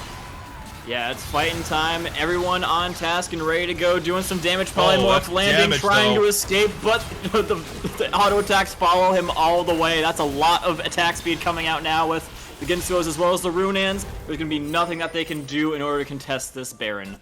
No, and it looks like they might just decide to give this one up. There's no real point to do anything. If Xerath was around, you might be able to make an argument for throwing down the hammer on somebody over in there and getting the kill there, but they just want to clear up those and maybe draw pressure back over towards the top side. They do grab bottom tower, though, and from there, what we're expecting to see is just kind of breaking the whole exterior of the map and possibly even getting a base tower for that Baron as a answer. A very quick response. Yeah, Yorick's gonna be a little bit too low on minions, and Yone's gonna be here as well, so his ability to break that open is gonna be diminished, just going with the fate sealed right on through it, and there he go. His fate is sealed, hence why they named the ultimate that, but yeah. And there's the Sereldas. Yeah, the Sereldas as well, pretty much the thing that I was expecting to be building from there. And we do get to see a little bit of an answer coming back over, but like, you look at the top score there, and you see, man, that's 3-7. I look at the top score there, and I say that gold is still even with that score being up because of the pressure that's been thrown on the map. And a little bit of what has happened here is just what we're seeing, that it's very equalized on that front with 5 towers to 1 taken out right now. And that is a ridiculous thing. But that being said, that also means that there's a lot more standing gold on the map. And this other tower going from the top side being taken out here does mean that we can see a little bit more individual pressure brought over from Xerath, though. Well, we might be in a little bit of trouble here. Going to be forced to use the flash, and in goes the only trying to do as much damage as humanly possible, and he will be dying out of that as soon as his W ends. A very disrespectful pathing going over to the top side after you saw that that tower go down. You do not own that side of the map anymore, my friend. You have no wards in that side of the jungle. This is an interesting fight that they're taking here. I don't think that this is a really smart one to be taking. I mean, yeah, they're going to be just losing another player just like that, and a top turret. Going to be diminishing their ability to hold off anymore in the meantime. Good mid push coming in at the same time from good old Udyr, keeping them nice and divided from each other. They should be able to keep this going, especially if they get the solid dive onto Karma. That's another kill for the Yone. And just like that, they are going to have 3 cannon minions. Did I see that correctly on this turret? This could very well be where the game ends very soon. And I will say that, like, one of the things that I got to criticize here, because at the same time as you can say that there was a lot of plays that were made that were solid over on the team of Coach Kevin Sucks, they didn't do those. they instead managed to get caught out, and I very much think that we are seeing the end of the game here, because this is a scary situation to be in. Best. He does get at least a lot of them are actually pretty weak here, so he's going to try and flash on in for one of them, but the damage being done back to him by the Kog'Maw is even greater. They really just got to kill the Kog'Maw, but the sniping here from the Xerath, it's what they really need to be getting going here. It's not going to be enough to stop their Nexus from going down. So, despite some early good game success for CKS, it is still going to be going into the hands of Explorers of Darkness. And it definitely did. And not in the way that you kind of would expect it to. There was a lot of good execution happening, and I was giving a lot of praise over to Explorers of Darkness in that early game, but they didn't manage to actually keep up that same profile of what they were doing. And then after only a couple of fumbles, they fell apart. And that was very much so off of the back of... well, pretty much the Yone. The Yone being able to kind of like push the envelope and get into that engage rage off screen and kind of throw the pressure repeatedly over and over and stay relevant throughout every portion of the game. Not really like taking too much. Kog'Maw not dying within there too, and then being able to get their damage off just in like, I think it was like 2 fights. 2 fights, and then the Kog'Maw became relevant into. And then from there, they just snowballed it into because it would just cascaded all from there and it all fell apart. Really great game to see from that, but I want to hear Haru's thoughts on that game.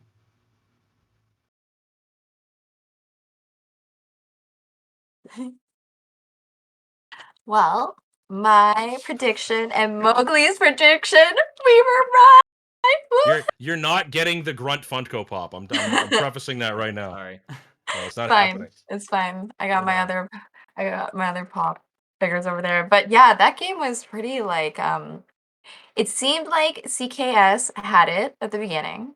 It seemed pretty like not too bad. And then AOD just took it towards the end.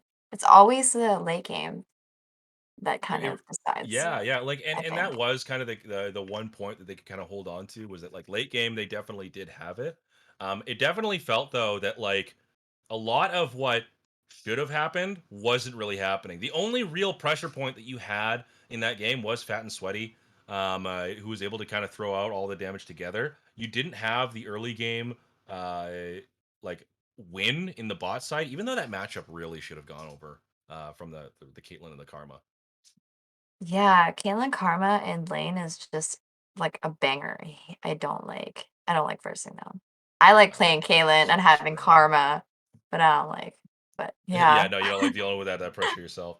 But what are your No. thoughts, Kamaka? Yeah, and as Yeah. for me, What I do you think, that Karma?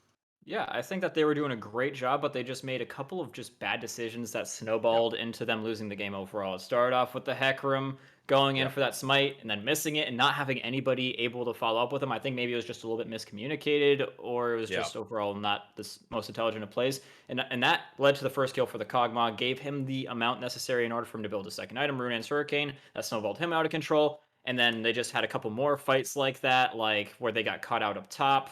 Both of them, I think it was both Yorick as well as Hecarim over before the Baron.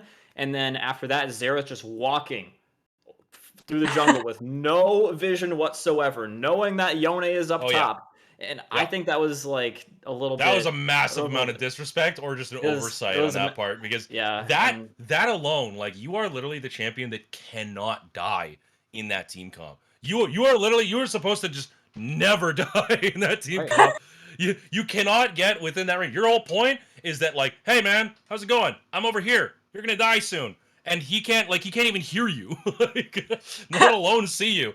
And when he disrespected that range, and he kind of came up from a side angle against the Yone for some reason, it was over. Like, and it really did show that, like, the Xerath was the one that was controlling the fate of that game. And when you kind of had everything else kind of collapse from there, yeah, you could throw everything to stop them, but you don't have the damage to support it, and it showed.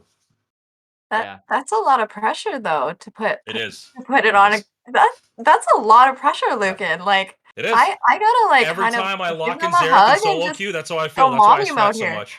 You know what? I did see some good things that Xerath did do. Like, I will give him that. So you know, you don't have to put it on that. So, like, but even in that but fight that he threw, in my personal opinion, like, he turned around, did 1Q to Yone, took out half his health bar. So if only he just, like, didn't walk through the jungle by himself and played a little bit more around his team and let them defend him, I think they could have definitely had a solid shot. Or like the team helped him walk into the jungle to do some vision control, and like, because at that point he would be the squishy one. And I think the big issue was that they had finally broken through, and it was flipped over onto the other side with the pushing waves. All the pushing waves had kind of come back over. I don't know what play it was off of that it allowed it to happen. Maybe it was just because they had the Baron. But after they managed to, like, reset all the waves and have them crashing back over, it was really hard to set up those vision lines in the first place. And then with those vision lines, they kind of creeped up. And then they didn't respect the fact that they were, like, they lost tempo. It was reversed back over, and then they lost. Like that was the biggest thing. It was actually more so than anything. It was disrespecting tempo and not reacting properly to it, because you can only send so many people to deal with each wave. But realistically, you need to be able to prioritize, like, hey, who's the biggest threat? Where are they coming from? We got to stop that person. And ironically enough, Yone the Xerath realized that Yone was the one who needed to do it. It's his approach angle was just awful. you don't go through the jungle. But no. That's about, like, where we're kind of at that one. And we can give criticism left, right, and center to Coach Kev sucks. But I don't think that's actually going to get us anywhere. What I think is actually more so worth it.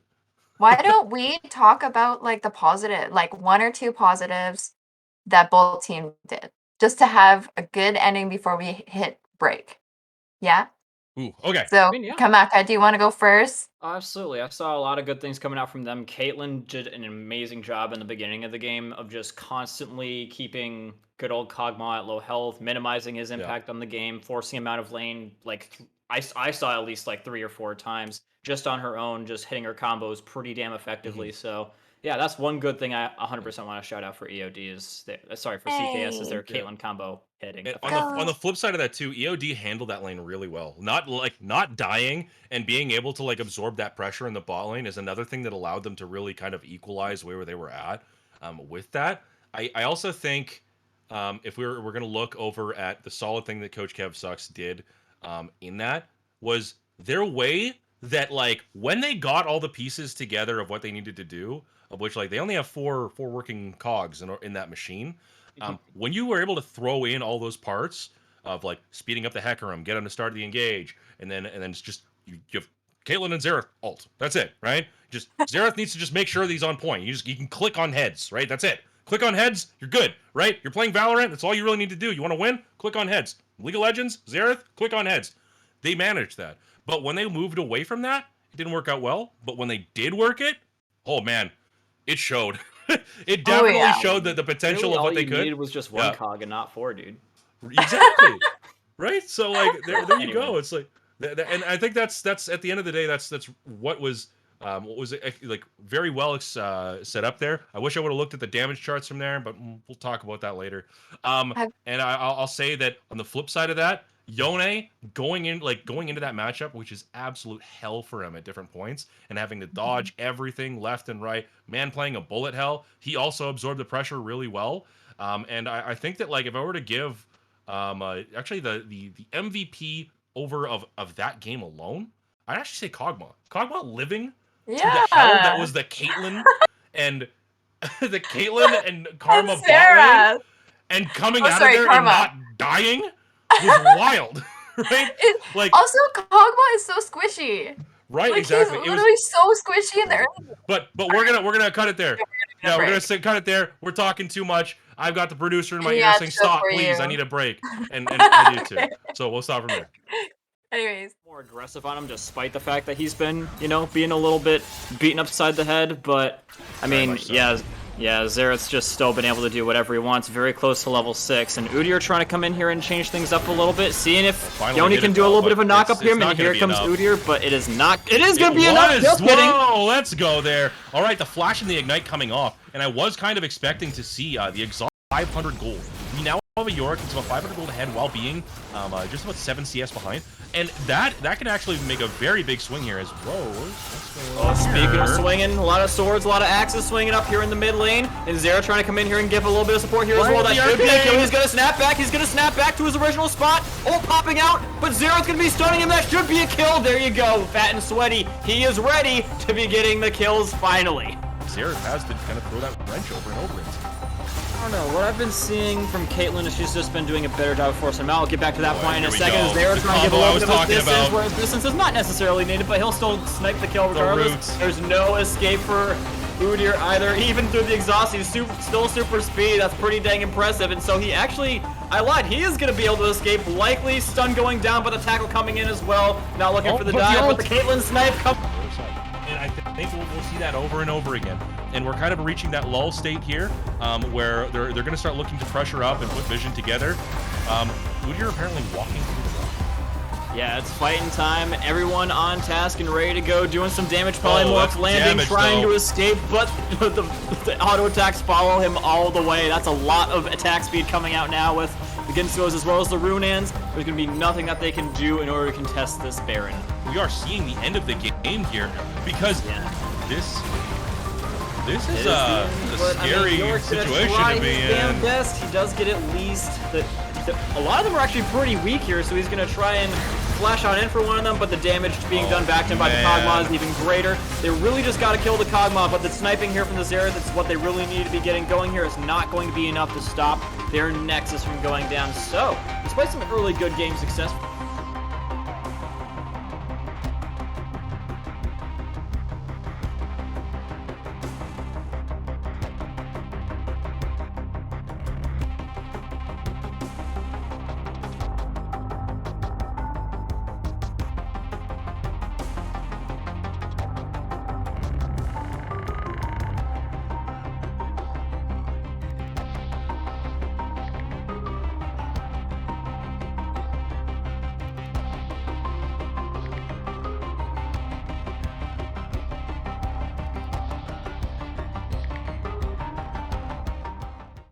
ladies and gentlemen, and welcome back. This is technically game number 3 between EOD and CKS, and we might very well have an upset on our hands. It's currently 2-0 for the 4th seed team up against the 2nd seed team. We're in the 3rd draft now, and I am joined by Lucan.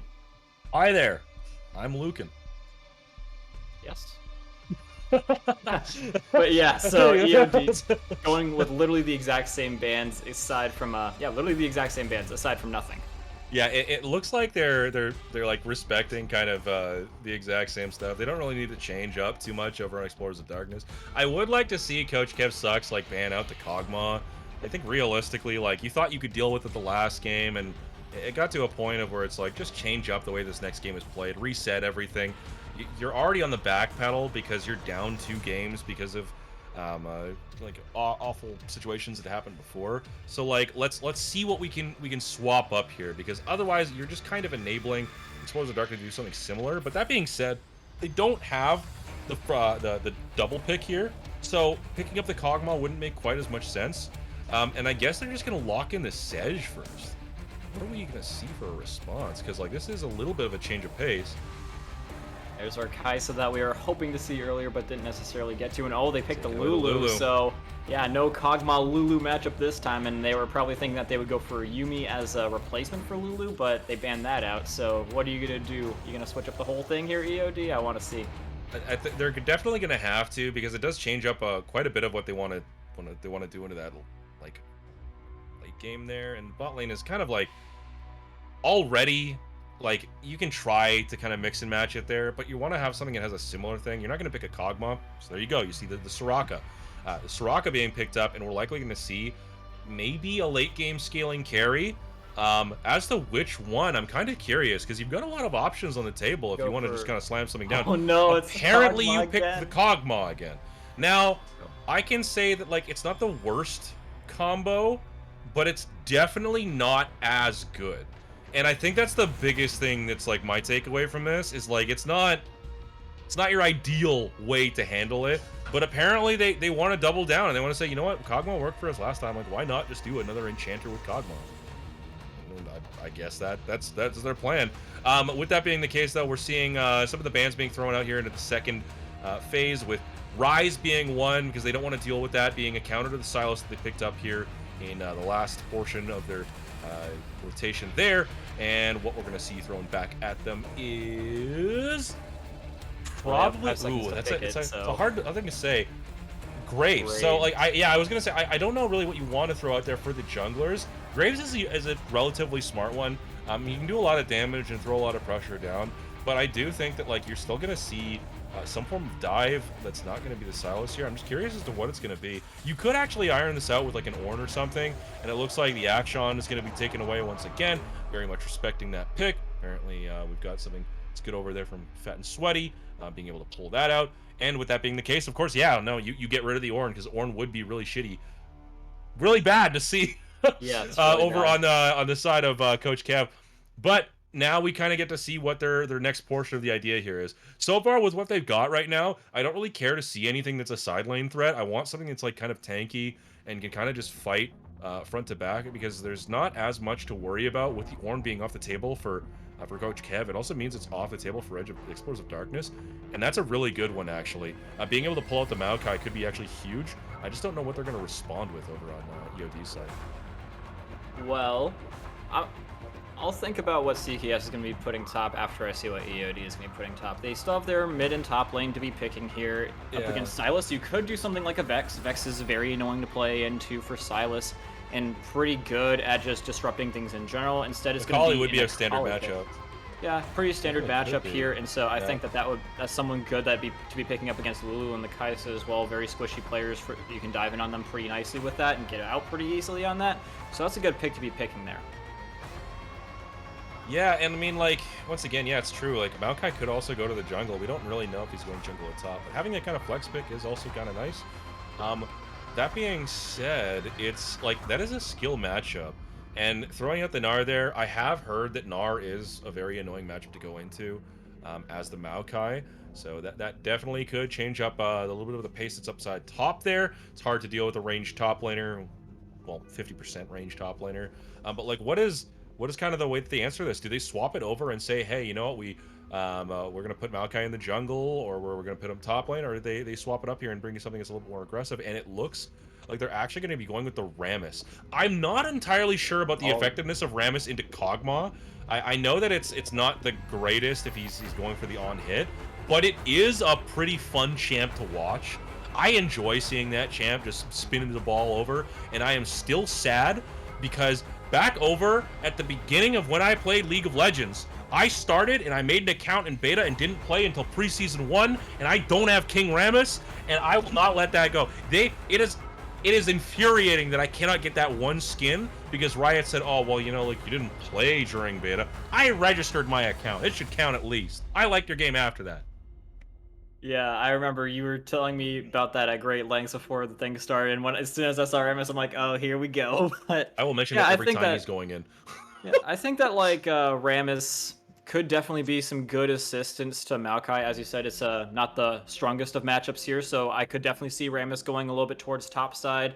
And he's just really annoying to go for in general. He's really good at diving, which is something that you can't be having with your Kog'Maw. So that's a great pick overall for CKS, aside from the fact that they don't have the Bowser skin either. Yeah, and I mean, like, that's the biggest portion here. I was like, does he have the Bowser skin? Does he have King Rammus? If he doesn't have King the best Rammus, thing ever is if he has it and you don't. If he has it, I don't know if I'm going to be less mad or more mad. I honestly can't decide right now. That is like the only thing that's in my mind right now is that like I can't comprehend what would be like the worst result out of that, because on one hand I get to see a King Rammus being played.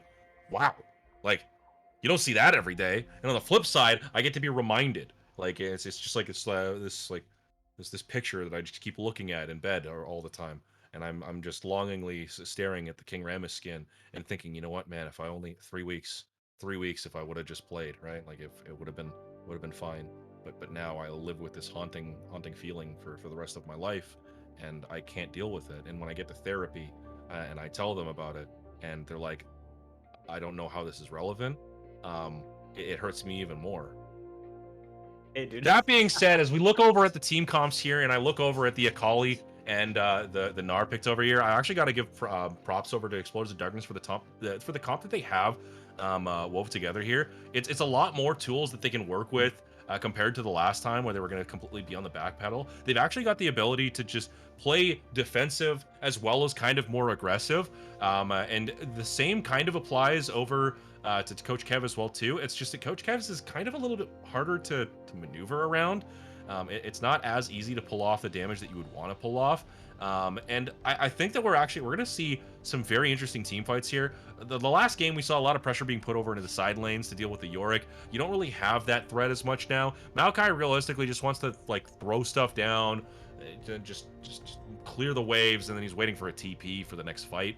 And I mean, like, Gnar is kind of in the same boat, but he can also split push. So I mean, like, the multi-tool that you've got going on with EOD, sorry, my camera's first here. The multi-tool that you've got going with EOD, right, definitely has a lot more in it, right? You've got a butter knife, you've got a serrated edge knife, you've got a nose hair trimmer, right? You've got a bunch of stuff that you can use. While on Coach Kev's side, you've got like just about everything, but you don't have the nose hair trimmer. And I mean, like, that can kind of be useful if you're like stuck in the wilderness for a long time. And with that being the case, I don't know how are we going to look at this right now. I think we've got kind of an even matchup for the most part. It just depends on whether you need the nose trimmer. So what do you think, Haru? Going back to you.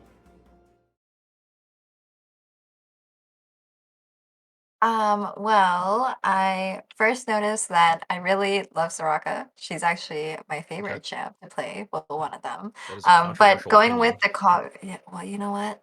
She is not too bad.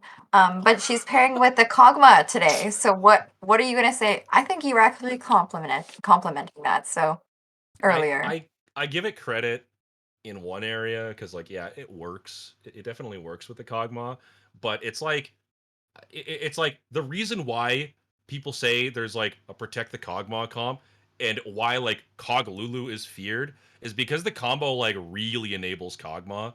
Soraka being put into the position is not like, it's not the same. You know, it's not. But she can it's not, cancel people out. Anyways, well, she you know can. what? She's good in that front, but it's just like, it's like, you know, like you could have had a little bit better, but it got taken away from you. Why don't we ask Kamaka? Kamaka, what do you think? Because you are like the stat boy. I always go to him when I want my stats. I don't know why. He always has these like codes ready. So what do you think? I always just read the draft sleeve.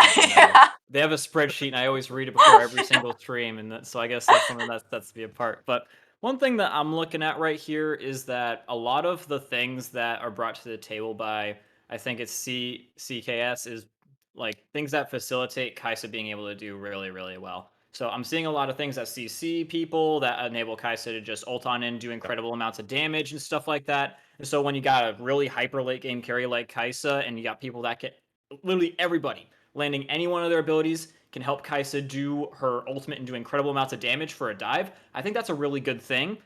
Sylas can also he's the master of outplaying people. He can take Akali's ultimate, he can take Sejuani's ultimate, and just completely destroy otherwise really good plays, as well as with his W can keep himself alive really nicely.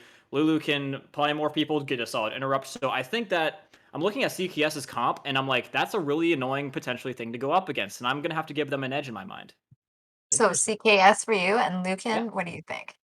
I agree with everything you said. There is one flip point that I bring up here, though, and that's just like, it is like the versatility of what they want to achieve, right? And it's ironic because in the first game, I had mentioned the idea of win condition, and clear win condition, as well as like the setup that you can actually have for an ease of execution. There's a few areas where, yeah, the ease of execution is more difficult over on the sides of Explosive Darkness.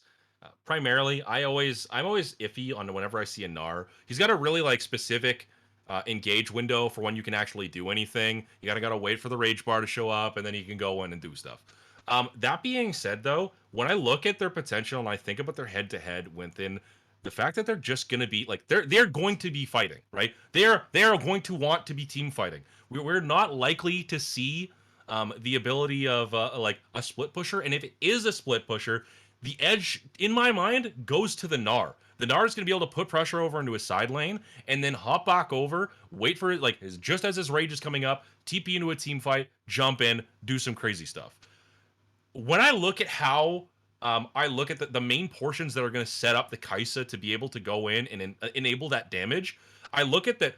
You had even mentioned it, Haru.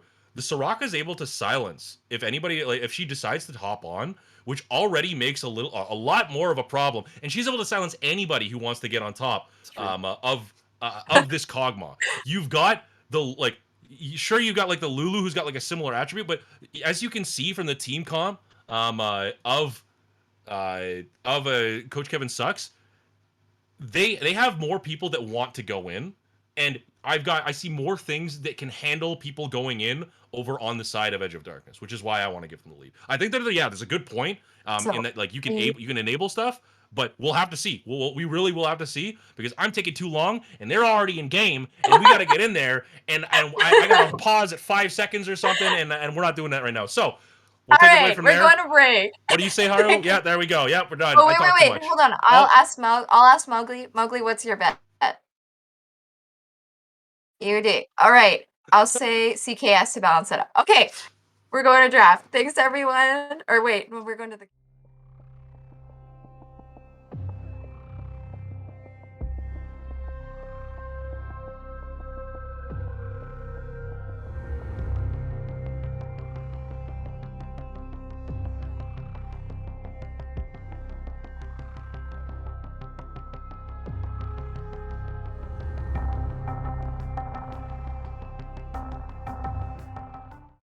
Let's go with the second game, which is actually the third game of the Draft League semifinals. This best of 5 is looking to see whether we're going to break it off and end it right here, or if we're actually going to see CKS bring it back and kind of to throw a wrench into what is currently happening. We have a possibility of reverse sweep, but right now what I'm saying is that I'm putting my bets into Explorers of Darkness.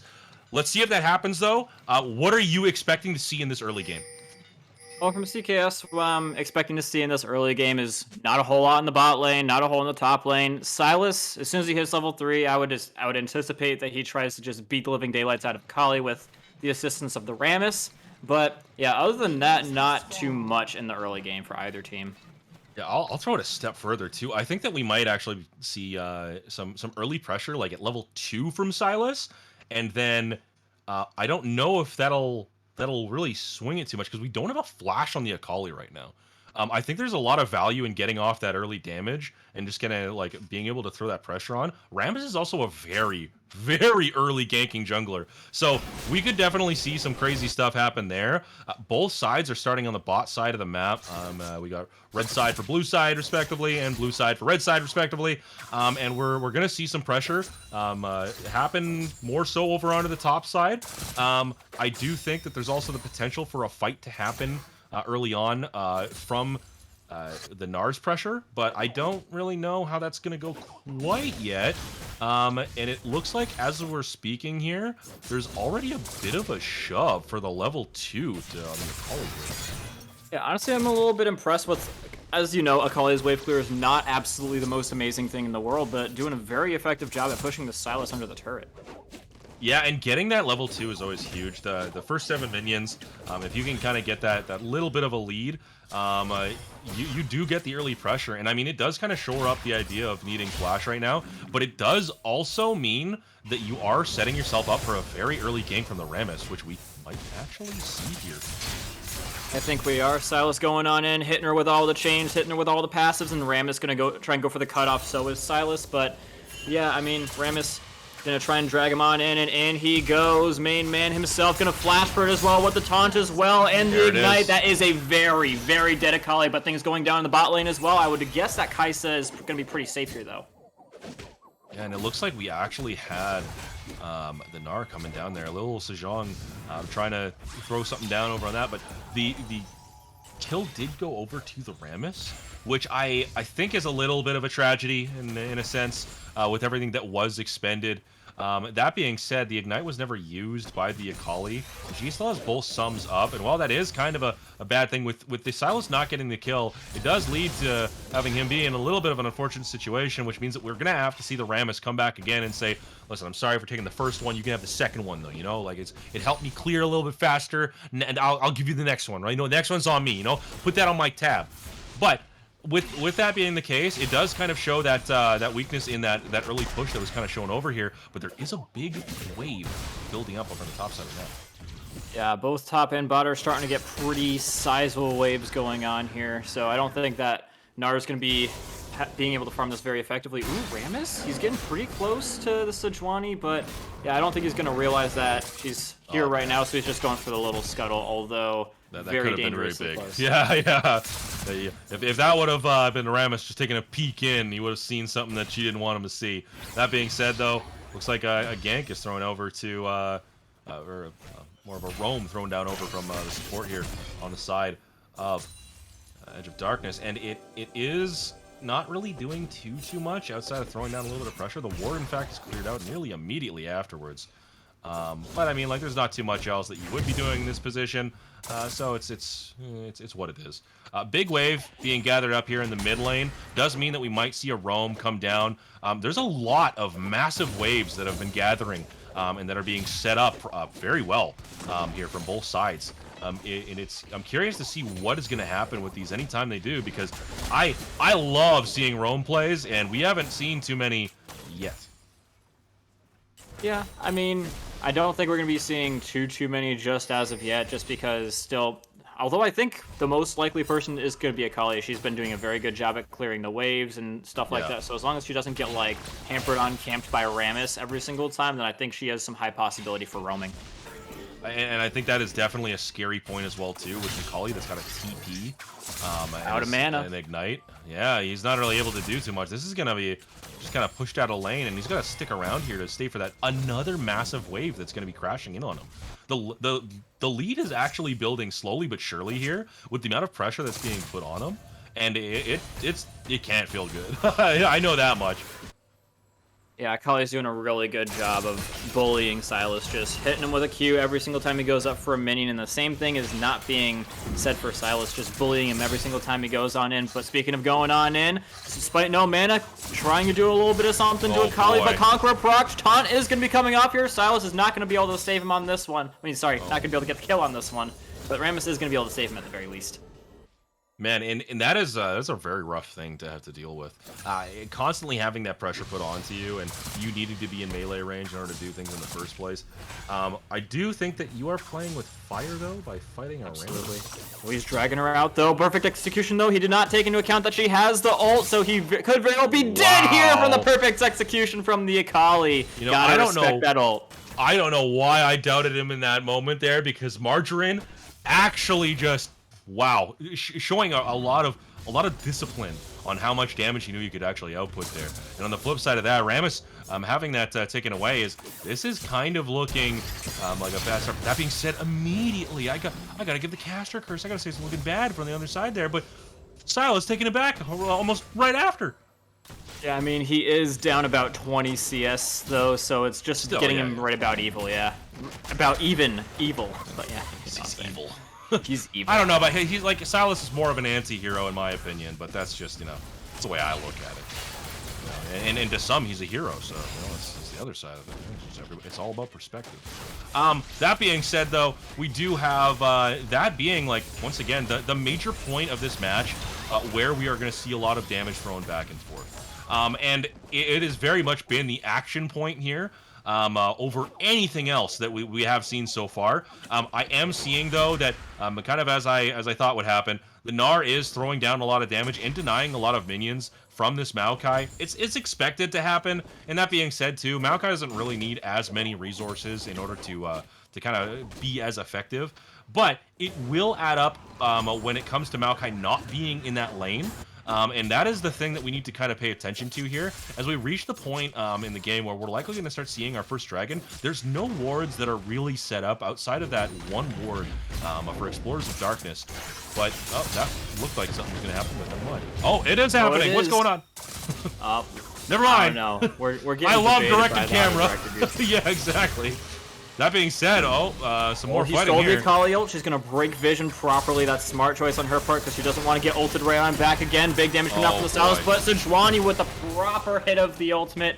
Glacial Prison locking down Sylas forever. That's a prison that he will not be able to escape, despite what his voice lines may tell you. And that Boomerang just inches away from a kill, and he's going to be getting rooted under turret, trying to get him stuck. That was almost an outplay, but just clicking the auto right click will be sealing the death of good old Maokai. And that was one of the things that I was kind of expecting to happen, was that we're going to see a lot of like fighting back and forth, but Gnar went out in the end. What I was not expecting to see, quite to the extent that it's being done here, is that there is always some form of pressure being absorbed over onto the side, especially this early on. Over from the side of Explorers of Darkness, Coach Kevin Sucks is definitely like making the effort to go there, and they've got like a really great ganking tool in the Rammus and the Sylas, but it's just every time it's being answered, and it is not looking good at this point, as that's going to start snowballing into other areas. Oh, this is huge. This is a huge moment here in the bot lane. Here it comes. They're looking like they're going to be going for the dive. Sylas is here as well. And they leave! Yeah, they leave. They're here. They're there. They've come to do something, and then they left. And I mean, it kind of does make sense. They did stick around a lot of time there. Nothing happened. But whoa, it's turned around. Dragged back in by the Sylas, and in goes. Oh my God, Rammus again. Everybody going in, doing immense amounts of damage to the Akali, trying to get Soraka on the way out, going on in, looking for the W, and Sylas is keen on dying for that one. That's 2 for the price of 1 in the favor of CKS. Honestly, okay, as much as that was an over-aggressive play, like, it needed to happen, and it ended up really well for them on 1 point alone, and that's that... The Kog'Maw didn't get the kill there. If the kill went to the Kog'Maw, that would have been a much worse play, but it went to the Sedge, and Sedge now has a shutdown on her. And with that being the case, with Timeless Tinkerer being ahead now, it does kind of leave the question on as to how valuable you're going to be at this point with that extra bit of gold. Because right now, you're kind of sitting on a lot of it, which does mean that, like, at this dragon, you better have some really effective combat stats. And right now, I'm seeing you sit on 2,300 gold. So what are you buying? What are you coming in with? What are you contributing to the next fight? I don't know, but what I do know is that it has to be something good. Probably going to be fully buying out her Frostfire Gauntlet pretty soon, or the Sunfire Aegis, whatever floats your boat. I think that would be a little bit better, considering that you're not really dying in these fights and you're taking the kills. I do think it kind of makes sense. Like, why not bring the extra damage, considering it hasn't really been going towards the actual carries right now. But at least helps you bridge, and it's still a solid tank item. That being said, though, here we go. Are we going to see a fight over the dragon? Because we do have Sedge actually being on the top side, so she would have to do a quick clear and then head down here. But it looks like we got CKS is actually looking to like pressure it very soon. They kind of can. They've got the people in the right places. I don't know if they're going to commit to it though. Yeah, they've got Prio everywhere for it, except for in the mid lane, more or less. And Sylas is not looking like he's going to be taking it away from Akali anytime soon, so that's probably exactly why Rammus is recalling. And I mean, like, yeah, it does make sense. You're not sure if the wards are there for when it starts, but I do think there was some potential to take it there. That being said, we are at a point before Mythics right now for everyone over on the side of CKS, while actually... we don't have we have an item completed by the Kog'Maw, but he needs another one before he's going to be really relevant in fights. And outside of that, your side lane and kind of pressure works out well for you. So you definitely do have some contesting to do in regards to like what you need to have for item breakpoints here. And that being said, that means that in the next 2 minutes here, that'll likely be when we see the next fight, or even a minute from now too, if we see some otherworldly rotations. But overall, I do think that there's a point to be made for me hopefully rightfully saying that you got to kind of pick up the pace here. If you're over on the side of CKS, because I do agree. You can't just wait for stuff to happen and wait for the opportune times. You are in a backpedal position. No matter how you look at it, the kills the way they are, you are completely in a backpedal position. And on top of that, you are slowly losing that top side. If you're not utilizing the Maokai for team fights, then you are playing this wrong. Yeah, and that combined with the fact that Sejuani just took the Rift Herald and you're no closer to taking the Dragon, that's going to be a little bit difficult. You can't be allowed to take them both. You pretty much, Sejuani now has an opportunity to get control over both of them. Trying to knock them under turret, though, but it's not quite going to be super successful. Unfortunate for the Maokai. That's the slow loss, too, there, where, like, you even see in the CS discrepancy here. It's pretty much 120 to 72 here. That's a sizable lead at this point in the game. Very sizable lead for a top lane matchup right now. And that's going to get scary real fast, because you're not really doing anything on Rammus' side. He's sitting in the side brush, waiting to make something happen in an area where I don't think it's worth it. I don't think that putting your effort down there is going to do anything, as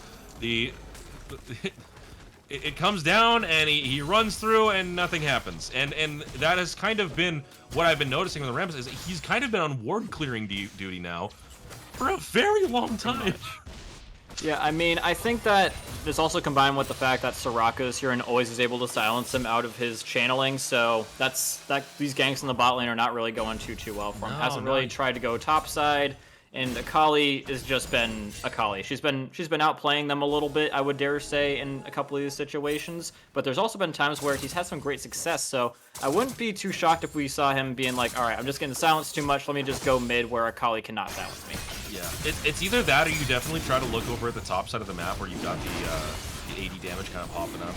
You definitely need to give away this dragon at this point. You lost your opportunity that you had earlier, but you kind of, like, at this point now, if you're CKS, you gotta reassess what is working and what's not working. And right now, what is definitely working for them has been the mid ganks, and what's not working is the bot ganks. So you don't even know the variable of going top lane at the moment, and I think you gotta test that one out, because like right now, as much as it's like, yeah, don't gank a losing lane, I mean, like, they're not losing by that much. It's more so the matchup itself, and you gotta give that Maokai agency to kind of, like, be able to help out the team at some point here. That's pretty true. I mean, he is very integral to their team fights as well. I am a little bit cautious of the fact that Gnar has Triforce up, and yeah, he just does an insane amount of damage, and I don't know if Rammus is going to be able to sort of counter that with both of these guys being tanky characters. So, yeah, I think that the mid lane is going to definitely be a big thing there. But I do notice that Akali has brought up the Infinity Orb, Oblivion Orb, excuse me, quite early, just to make sure that she can stop the W from good old Sylas here. Oh, man. And look, he starts moving up to the top side, and they're saying, "No, you know, this isn't your top side of the jungle. This is my top side of the jungle." And they're gonna look to take down that tower next here. They don't even need to do more of a full dive of anything here. But that being said, are they gonna try to answer it? I don't know if this is quite the right play. And as I'm saying this too, it seems like there's a lot of indecisiveness happening over here on the side of CKS. They kind of half make a play and then they back out of it. And without having that kind of commitment on a team that you need to kind of see well, be more decisive if they want to be able to close it down, we haven't seen. You're the play-by-play caster. What do you cast there? Absolutely nothing, dude. They were, I was gonna say that Shelly is gonna be able to get yet another turret down, so that's very, very firm wins in the top lane. Lulu trying to go for a little bit of a 1v1 with Sejuani. Just kidding. Here comes Rammus looking to give a little bit of assistance where assistance is needed. And there you go, grabbing the Glacial Prison from her. And so if Gnar did stick around, might have been able to get him as well, but this should very well be a kill onto Sejuani. At least, and she had a shutdown too, so that's finally, a little bit of something. Yeah, finally down with a shutdown, but like it's very much at what cost, and at the what cost portion is actually 2 towers top side and 1 tower bot side. If you get the Akali, like maybe you can make the argument for this is more so worth it, but really trying, but still going through. Wild growth from Lulu, and in he goes, gets the W down again, not gonna be denied this time, and so that's going to be some good little control they have over on the map. That's Sejuani dead, mid lane is up for grabs more or less, and that's going to be meaning that they have to dedicate resources from other ends of the map. This is a good turn for CKS to do something to their advantage. But is it, the question that I was going to be in my head, is it a little too late? Because we've got 5k of a lead still happening over on Explorers of Darkness timeline here. And that is really what I'm looking towards here, as we see that the discrepancy is in the areas where I think that it realistically needs to be. You've got a head in the Kog'Maw, and you've got a head in the Gnar. You can now look at any sort of a fight right now to where Kog'Maw sits in a side lane, and if Maokai TP's away for the fight, like this Gnar is going to be left to just mow down whoever comes at him in the first place, as well as the towers that exist beyond them. Oh, Gnar might be getting a little bit caught out here. Does finally have the Everfrost, but oh, never mind, just kidding. That was... He made that look really easy there, Gnar. Just completely autoed him to death, and that's about it. And that's what I was actually talking about by even like the discrepancy that existed in the gold there was wild before that kill even went over. Because at that point, before that fight had even started, that Gnar was up by 12k in comparison to that Sylas. The amount of gold, and after that as well too, the only standing gold that was on him at the time was about like, I think it was like 600? Which it's now up to 1,000. Play coming on in here from Akali once again, but Kai'Sa here might be able to do something. Passive almost being proc. That's not an impressive amount of damage for what I thought was going to be happening here. Oh boy, though. And they go again, trying to, but yeah, no ult from Kai'Sa means no follow. But they're going back in for the burn. The wild growth, and in comes Gnar with the TP, trying to get at least 1 out of this. They should be able to get 2. But Kai'Sa, yeah, not even going to be able to get 1 on the way out. So yeah, another nothing play coming out here for CKS.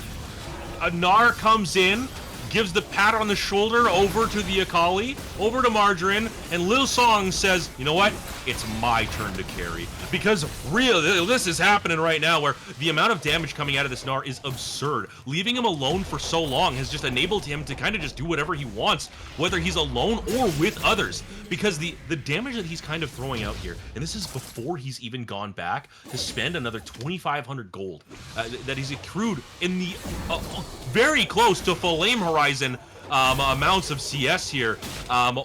Over this Maokai has left him to be a menace to be dealt with, and he doesn't need to sit in the sideline anymore. He just needs to join the team and say, hey, fight me. I'll win. Yeah, Gnar's essentially the final boss right now. He's got a 5 KD going, 700 shut down over his head, and so I think that's why the Sylas is probably looking at him saying, you know what, maybe I try, but no, you're not going to be able to kill this guy, not anytime soon at the very least. Even Kai'Sa was having a little bit of difficulty when she's even got the help of Lulu. Gonna throw her against the wall and might be coming in here for a little bit of help. But stuns landing left, right, and center. Gnar gonna be running out of the mega form. And yeah, that Nature's Wrath's gonna go completely and utterly wide. That is crazy. And I just want to throw out there, Gnar, the gold difference. The gold difference right now, if production can please press the X button real quick to show this goal difference here. On that Gnar versus that Maokai matchup, that's a 5k gold lead just on the Gnar alone. I do think with the tower pushing potential here, if Gnar is able to use that to his advantage, just even if like one fight happens on the wrong side of the map and Gnar is just pushing another lane, this game could be over in the next 5 minutes. I am confident enough to say that. Like this is at this point in the game is a wild to see on a split pusher that is also a team fighter. Like this tool has been sharpened and it is ready to just pop some balloons. And the balloons right now are CKS. And speaking of which here, we've got a Baron being taken down. Well, Sylas may have gotten a tower, but I'm going to throw this out there. I think that Explorers of Darkness might have the game. I think they do. I mean, the fact that Baron was able to be taken so easily is because like Akalia was dodging them their entire time. She didn't even die. Had Rammus, Sylas, and Maokai chasing after him. So they're like, oh, well, that's the 3 people that they really need in order to take down Baron. Let's go and take down Baron right now. And they were still chasing Akali by the time they had finished. So yeah, that's a little bit of good prioritization here and a good distraction from the side of EOD. It is absolutely wild to see something like that happen. I'll tell you that much. And like as we see what's kind of going on here for this rest of the push here from the Baron. Once again, you've got Gnar in the side lane, and you've got the pressure coming in from the mid. If you do not like play this perfectly here, you are going to lose a lot. In fact, no matter what, you are losing a lot off of this push, and it's starting to show here. The indecisiveness over in that mid game portion really starting to show, because right now they don't know how to approach this fight here, and we've got the Gnar fronting over onto the Sylas over in the bot side of the map. I don't think it's going to be enough. Yeah, I think they're about to lose an inhib here 100%. They've got the Baron buff, they've got all of them here, they've got the living artillery in the form of Kog'Maw, that's his ult name, but it's also pretty much what he is in general. And so, yeah, this should be a very dead turret, and it just depends on if they can get away before the turret goes down in time. I could very well see a dive potential coming in here as well. Oh yeah, 100%. And I guess the question isn't so much of like, what are they going to lose? It's what aren't they going to lose on this push. With the Hullbreaker as well picked up on this Gnar too, he doesn't care if you're looking to fight him right now. If he gets his form after he gets a few procs down, then he's fine. And on top of that, there goes the tower, and what's happening here? Yep, well, not a whole lot. They're looking for a way in, but Sejuani's going to look to make it Glacial Prison. She doesn't quite have it right yet, but, I mean, Kog'Maw doesn't necessarily need that Kai'Sa front lining up in here. She's going to try and get a little bit taken down, and in goes Shelly once again, taking down another turret. Nature's Grasp is going to be landing ever so slightly, but the Gnar goes in as well with the Mega Form, and Kai'Sa and as well as Sylas going to get completely and utterly obliterated. Rammus trying to frontline just so that Kai'Sa can escape, but it is going to be everybody and pretty much literally everybody dead for the side of CKS. This should be game over right here and now. I guess that's game. Yeah, apparently they think so too. I guess I was right within the next 5 minutes. It happened, and it happened fast. That ramp up towards the end there, very much brought on the back of that Gnar, ends this series 3-0.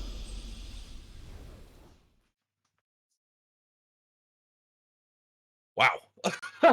Yeah, wow is all I want to say.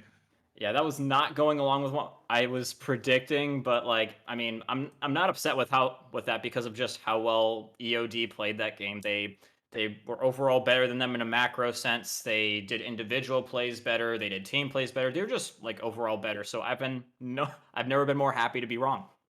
Yeah, and I mean, like, as much as you were wrong, I was right, so I'm happy. I guess you're happy in that sense too. Yeah, well, I'll throw it out there. Mowgli was continually right the whole time. So True, congrats to Mowgli. True. Out of the predictions tonight, Mowgli and you were actually the most correct. So realistically, we are horrible analysts. Kamaka more so than me. Or it's like a curse. That's what I care about. I'll take it. I'll admit that. I joke. I kid. It's just banter, but I do want to have one point here to kind of throw out there that I was talking about, and I talked about the nose trimmers in the sense of like having split push as an option, and it turns out that split push wasn't just an option. it was just the win condition over for Explorers of Darkness there, and damn, did Lil Sejong play that well? That was good. That was like, don't get me wrong, like that was good play overall by Explorers of Darkness, but I like seeing that Gnar just flame Horizon the Maokai. Wow. Oh, Gnar is just slippery. He's pretty beefy. He's a pretty beefy dude. Yeah, no, that was good. I am curious on as to how everyone else felt about that game too. And Haru, from you watching from the sidelines, what were your thoughts going through that game as you were watching it? You know, I was hoping CKS would like prevail through so we would at least have another game. But I did think like I respect both teams that I thought they did amazing. So I just no matter who wins or lose, I thought they put their hardest in. It's semifinals. It's super fun. Kamaka, what were your thoughts? Well, as someone who loves Star Wars, I always love seeing an underdog story, and we've had it here for Explorers of Darkness. They were seed 4, and they managed to defeat the evil empire of Coach Kev Sucks. Evil because they have Silas on their team. I said that earlier. Not but... because they blew Oh up the my planet. gosh. Hope, right? I love No, underdog not stories because they blew too. up. Not because they blew up whatever that planet was called. Alderaan? God, I haven't seen Star Wars in so long. But either way, underdog story well and truly on course here, ladies and gentlemen. It's a 3-0, and so we will see Explorers of Darkness going to the finals. But I'm a little bit upset because Coach Kev Sucks. If they did win, they would be going to the finals up against. It could have been a Coach Kev Sucks versus Staff Sucks final, and we're never going to see that now. So I'm a little bit disappointed in that. But overall, I love the gameplay. We're never gonna know who sucks more. That's the biggest loss out of all of Coach this. Kev. He didn't make it to the finals. No, I mean, but yeah, that's but like okay. their name is Coach Kev Sucks, right? So I mean, like they're already expecting that on themselves. So if they go up and they win, then they don't suck that much in comparison to the other side. So in fact, Staff Sucks being the bigger team, like on top of that, doesn't that mean that like that's more relevant? Which case, it's going back to Staff Sucks, and I don't That's like deep, them. man. That's pretty deep. Yeah. Anyways, back to the game. What were your favorite like highlights? Let's say. Highlights. Ooh. I love highlight.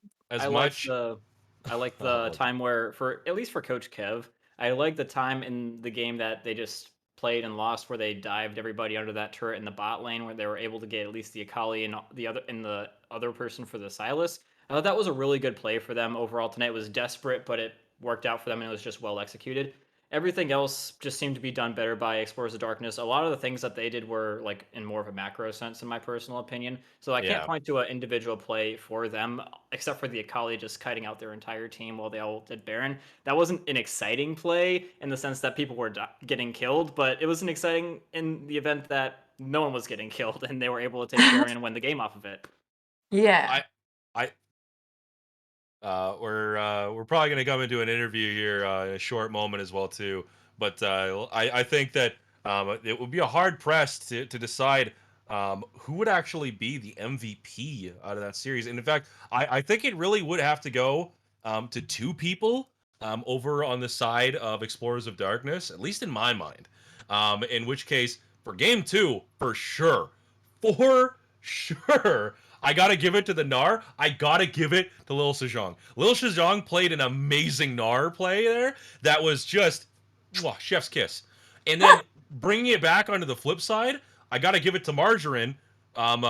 For one, how he played the Akali in the early game in that game too, but also playing the Yone in that first game. Yep. Like he had some incredible agency in what he was able to do. And in fact, at one point. I was actually there was the question in my head of like, who's the Lulu for? Is it for the Yone or is it for the Kog'Maw? And like it definitely it showed that he had some prowess there. So I got to give him praise. But yeah, I think to me it's a toss up between those two, hands down. Margarine has always consistently been. Oh wait, now he's here. Now I'm talking about it. Oh, hello, Margarine. How are you? Oh my gosh, I can't talk about you. Okay. Huh? He just came in. I was literally just talking about you, and then you kind of showed up. I can't talk about you. That's a quick. I mean, no, it was good things. So I'll tell you, Margarine, I have consistently seen you play, and I have been blown away because you're always like fighting at least 2 to 3 people, like distracting them and still surviving, and then your team just like snowballs. So good job. Oh, thank you. Yeah, I I'm kind of like. a big fan. So I see. I see. Yeah, I like fighting a lot as a mid laner. Like, I don't know if you guys were watching before, but in my past games, I was playing like Azir, Victor, stuff like that, and they like kind of scale. But like, I kind of took the shackles off, and now I'm just like fighting everyone, and it's kind of fun. nice. You took off the training weights and Yeah, I took off the training weights. You're ready to fight Gara there. And unfortunately for you, Gara had friends that were around, and he kind of beat you down. But you know what? You also had friends, so they helped you out. Because that was what happened that last game. You fought a lot. It was like you were super relevant in every one of those fights too, and even through all the pressure that they threw at you. And I think that was the biggest thing. Is like you threw an incredible amount of pressure over on to the Sylas in that first game. I want to know because you didn't actually. I didn't have to see it from the camera. And I wish I could go back and then sync up again, but unfortunately, that's just impossible because of the League client. How did you manage to get that push off initially on him? And were you planning to do that? And like, what was your setup for that entire play from there? Because you actually started setting the tempo for the game, which I feel like set them on the back pedal for a lot of the plays they tried doing for the rest of that match. Do you mean in the side lane? No, I'm talking about just straight from the mid lane from the beginning. Oh, like you were constantly putting the pressure up, and you were kind of developing that lead and drawing all the pressure to you mid lane. Okay, so the way the lane is supposed to go, Akali versus Sylas is where Sylas is supposed to have push level 1, and that kind of didn't really happen. Yeah, that kind of didn't really happen, and I got like a huge crash at like wave 2 or something, and I'm like, okay. So I ordered the Raptors, he wasn't there, and like throughout the laning phase, I kept pushing. He just didn't really push back, so I guess that's how I got like lane prior for most of the game. I should have expected the Rammus level 3 again, because he wasn't showing on Raptors, and he was like hugging the bot side. I was so confused with what he was doing, and then by the time I realized, I kind of just died. I'm like, oh shit, I'm just stupid. I did like your kill onto him though when he started fronting on you under tower. Oh yeah. Yeah, that was an incredible outplay. Dude, he started pulling up on me. I'm like, bro, okay, I guess. Oh man. So yeah, I think a lot of it was like I played like lane like fine for my standards. Like I got pushed for most of it. I was able to like fog in and out of vision, like pressure like the side lanes a little bit. I think Sylas like could have played the lane a little better and would have changed how like the rest of the map would have been, but it's okay. Kamaka, so I have a little bit of something that I want to say. So like I want to give you a little bit of an opportunity to talk about what was in my opinion one of your most amazing moments at the end of the third game. So yeah, I think you were talking about it a little bit where you were alone in the bot lane and you had 3 people chasing you down. Somehow, some way, you were able to just dash and finesse your way on out of there. Your team got Baron and went on to win. So like, what was sort of like the comms going into that scenario? What was sort of like the feeling? Take me through what it was like to be in your shoes in that moment. So initially when I was in the side lane, like I kind of knew that Sylas was not going to be alone. I knew like Rammus was going to be somewhere there because that's how they normally played, and like the vision is just dark. So I just expected like 2 of them to come at least. So I told my team like it's okay, like I'll be fine. And then 4 people showed up, and it's like, oh, okay then. I'm sorry. 4 people showed up. The Rammus flashed at me, I think. The Maokai also flashed at me. They tried going between my towers, and like right before like all 4 of them, like the moment all 4 of them showed up, my team just instantly knew. They're like, okay, we can just do Baron, and that's what they did. I kind of lived, which I don't think should have happened. No, I feel like that was an illegal maneuver that you. It felt really illegal that I got out of there alive, and I got 2 flashes. So when we got the Baron, they couldn't engage on us, like because they don't have flashes. It felt really like from that point on, like the game kind of just like tipped over to our scale, and it was like kind of over. Yeah, and like the last thing that I'm gonna ask, I got one more final question, then I'll throw it to you guys, but I need to get this in here. Is how hyped up were you to see after all that pressure was thrown towards you and bot side that you had Itsujo coming out of the lane with like an 80 CS lead, and I don't know what his comms were like, because like I remember I saw that you were getting ganked over on the top side. They were like kind of collapsing on you, and it was you and Sej, and then like you're like, oh, you know what? I'm looking at them, they kind of turn this, and I felt like when when the Gnar TP'd in there and he showed up, it was almost like, don't worry, I got this. Yeah. Right then and there, because he just cleaned up, and then from that point on, I was very confident. I'm like, I'm pretty sure they can end here, like, very soon. This lead is absurd. Yeah, so my top laner is like, he's really good at making sure that the lane stays even, sometimes he even goes ahead. So like, he's like a silent killer in a way, like, he'll be silent up there, like, yeah, guys, I killed the Maokai. I'm like, oh, well done, nice. So, It's yeah, like confident. It's just like, hey, we're gonna win. he's a stone-faced killer, man. He does not care. Oh man. I'm just farming mid lane, and I look top lane, and I see him coming out of their top lane tower. I'm like, okay, nice, man. Like my top laner is like, he doesn't even say anything because he's just consistent. He's the strong silent type. Silent workhorse. Yeah, he's a strong silent player. Wow. Well, I mean, like, I guess it worked out really well for you though, because that was an insurmountable lead that he pulled up there, and I mean, it showed after your laner tried to fight him. Oh yeah, as soon as he came out of the lane, like, he was so strong. He was like fighting literally everyone. That's when it's like, oh, I guess the game is over. My top laner is just carrying this game. I can just relax. And then it looks like you're carrying the game. But you know Oh, what? I didn't carry that game at all. I'm gonna tell you something, Margarine. I love that every time I've seen you play, which I've actually seen you in quite a bit of games since I posted, you just slip out, and then I realize why your name's Margarine. It's like you're out. I never Like, thought so about it that way, slippery. but I guess I'm What? just gonna go with that from now on. Yeah, I you're can't like believe your name's not Butter, dude. Yeah, I can't Yeah. believe it, man. My bad. but I'm just Margarine has fake like butter. a better heat. What I didn't even think of Butter or Margarine when I hear his name. I just think of The Simpsons. So, Oh, Marge Simpson. That's literally that's what most people do when they like make a nickname out of it. They just say Marge. Yeah, I was just waiting for you to say "Hey, homie," during this interview. So. No, I actually have never seen any episode of The Simpsons. My dad loves it though. Well, I mean, like, I will say that realistically, you're probably not missing much because, I haven't watched it in like 10 years, and I feel like I have. There's so many episodes, I'm pretty sure. There is. I think there's like 1,000 episodes probably. So at this like, point. I'm sure you've seen one, Margarine. Yeah, you have to with seen your like one dad. episode. Like one. I think I've seen part of an episode, and it's probably where the little kid with the little bag on his head just goes skateboarding or something. That's like the only scene I've ever seen in Simpsons. You know, Because my they have dad a song that's a parody of a '90s song. Oh, do they? Margarine. Yeah, it's literally spelled like margarine. Oh shit! Yeah, so Oh, if you named ever after wanna me. listen to Nice. that, I'll link you that one. I'll give you that one as a freebie. Yeah, look that to me.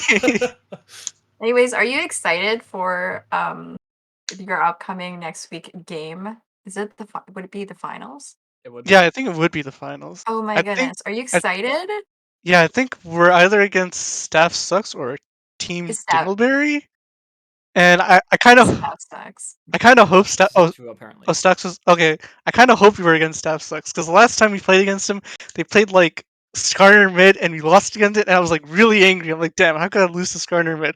But next time around, I have some interesting picks to match with them. If he's Okay. picking Skarner mid, I got some interesting stuff too. Okay, so what I'm hearing is that you're gonna let the Skarner mid pass through. If they I'll come let over here. I'll let it pass through. Ooh. Well, Are you you know what? sure? Depending on who Like, wins what the if next what series, if it like, passes that's a- through and it tilts you again?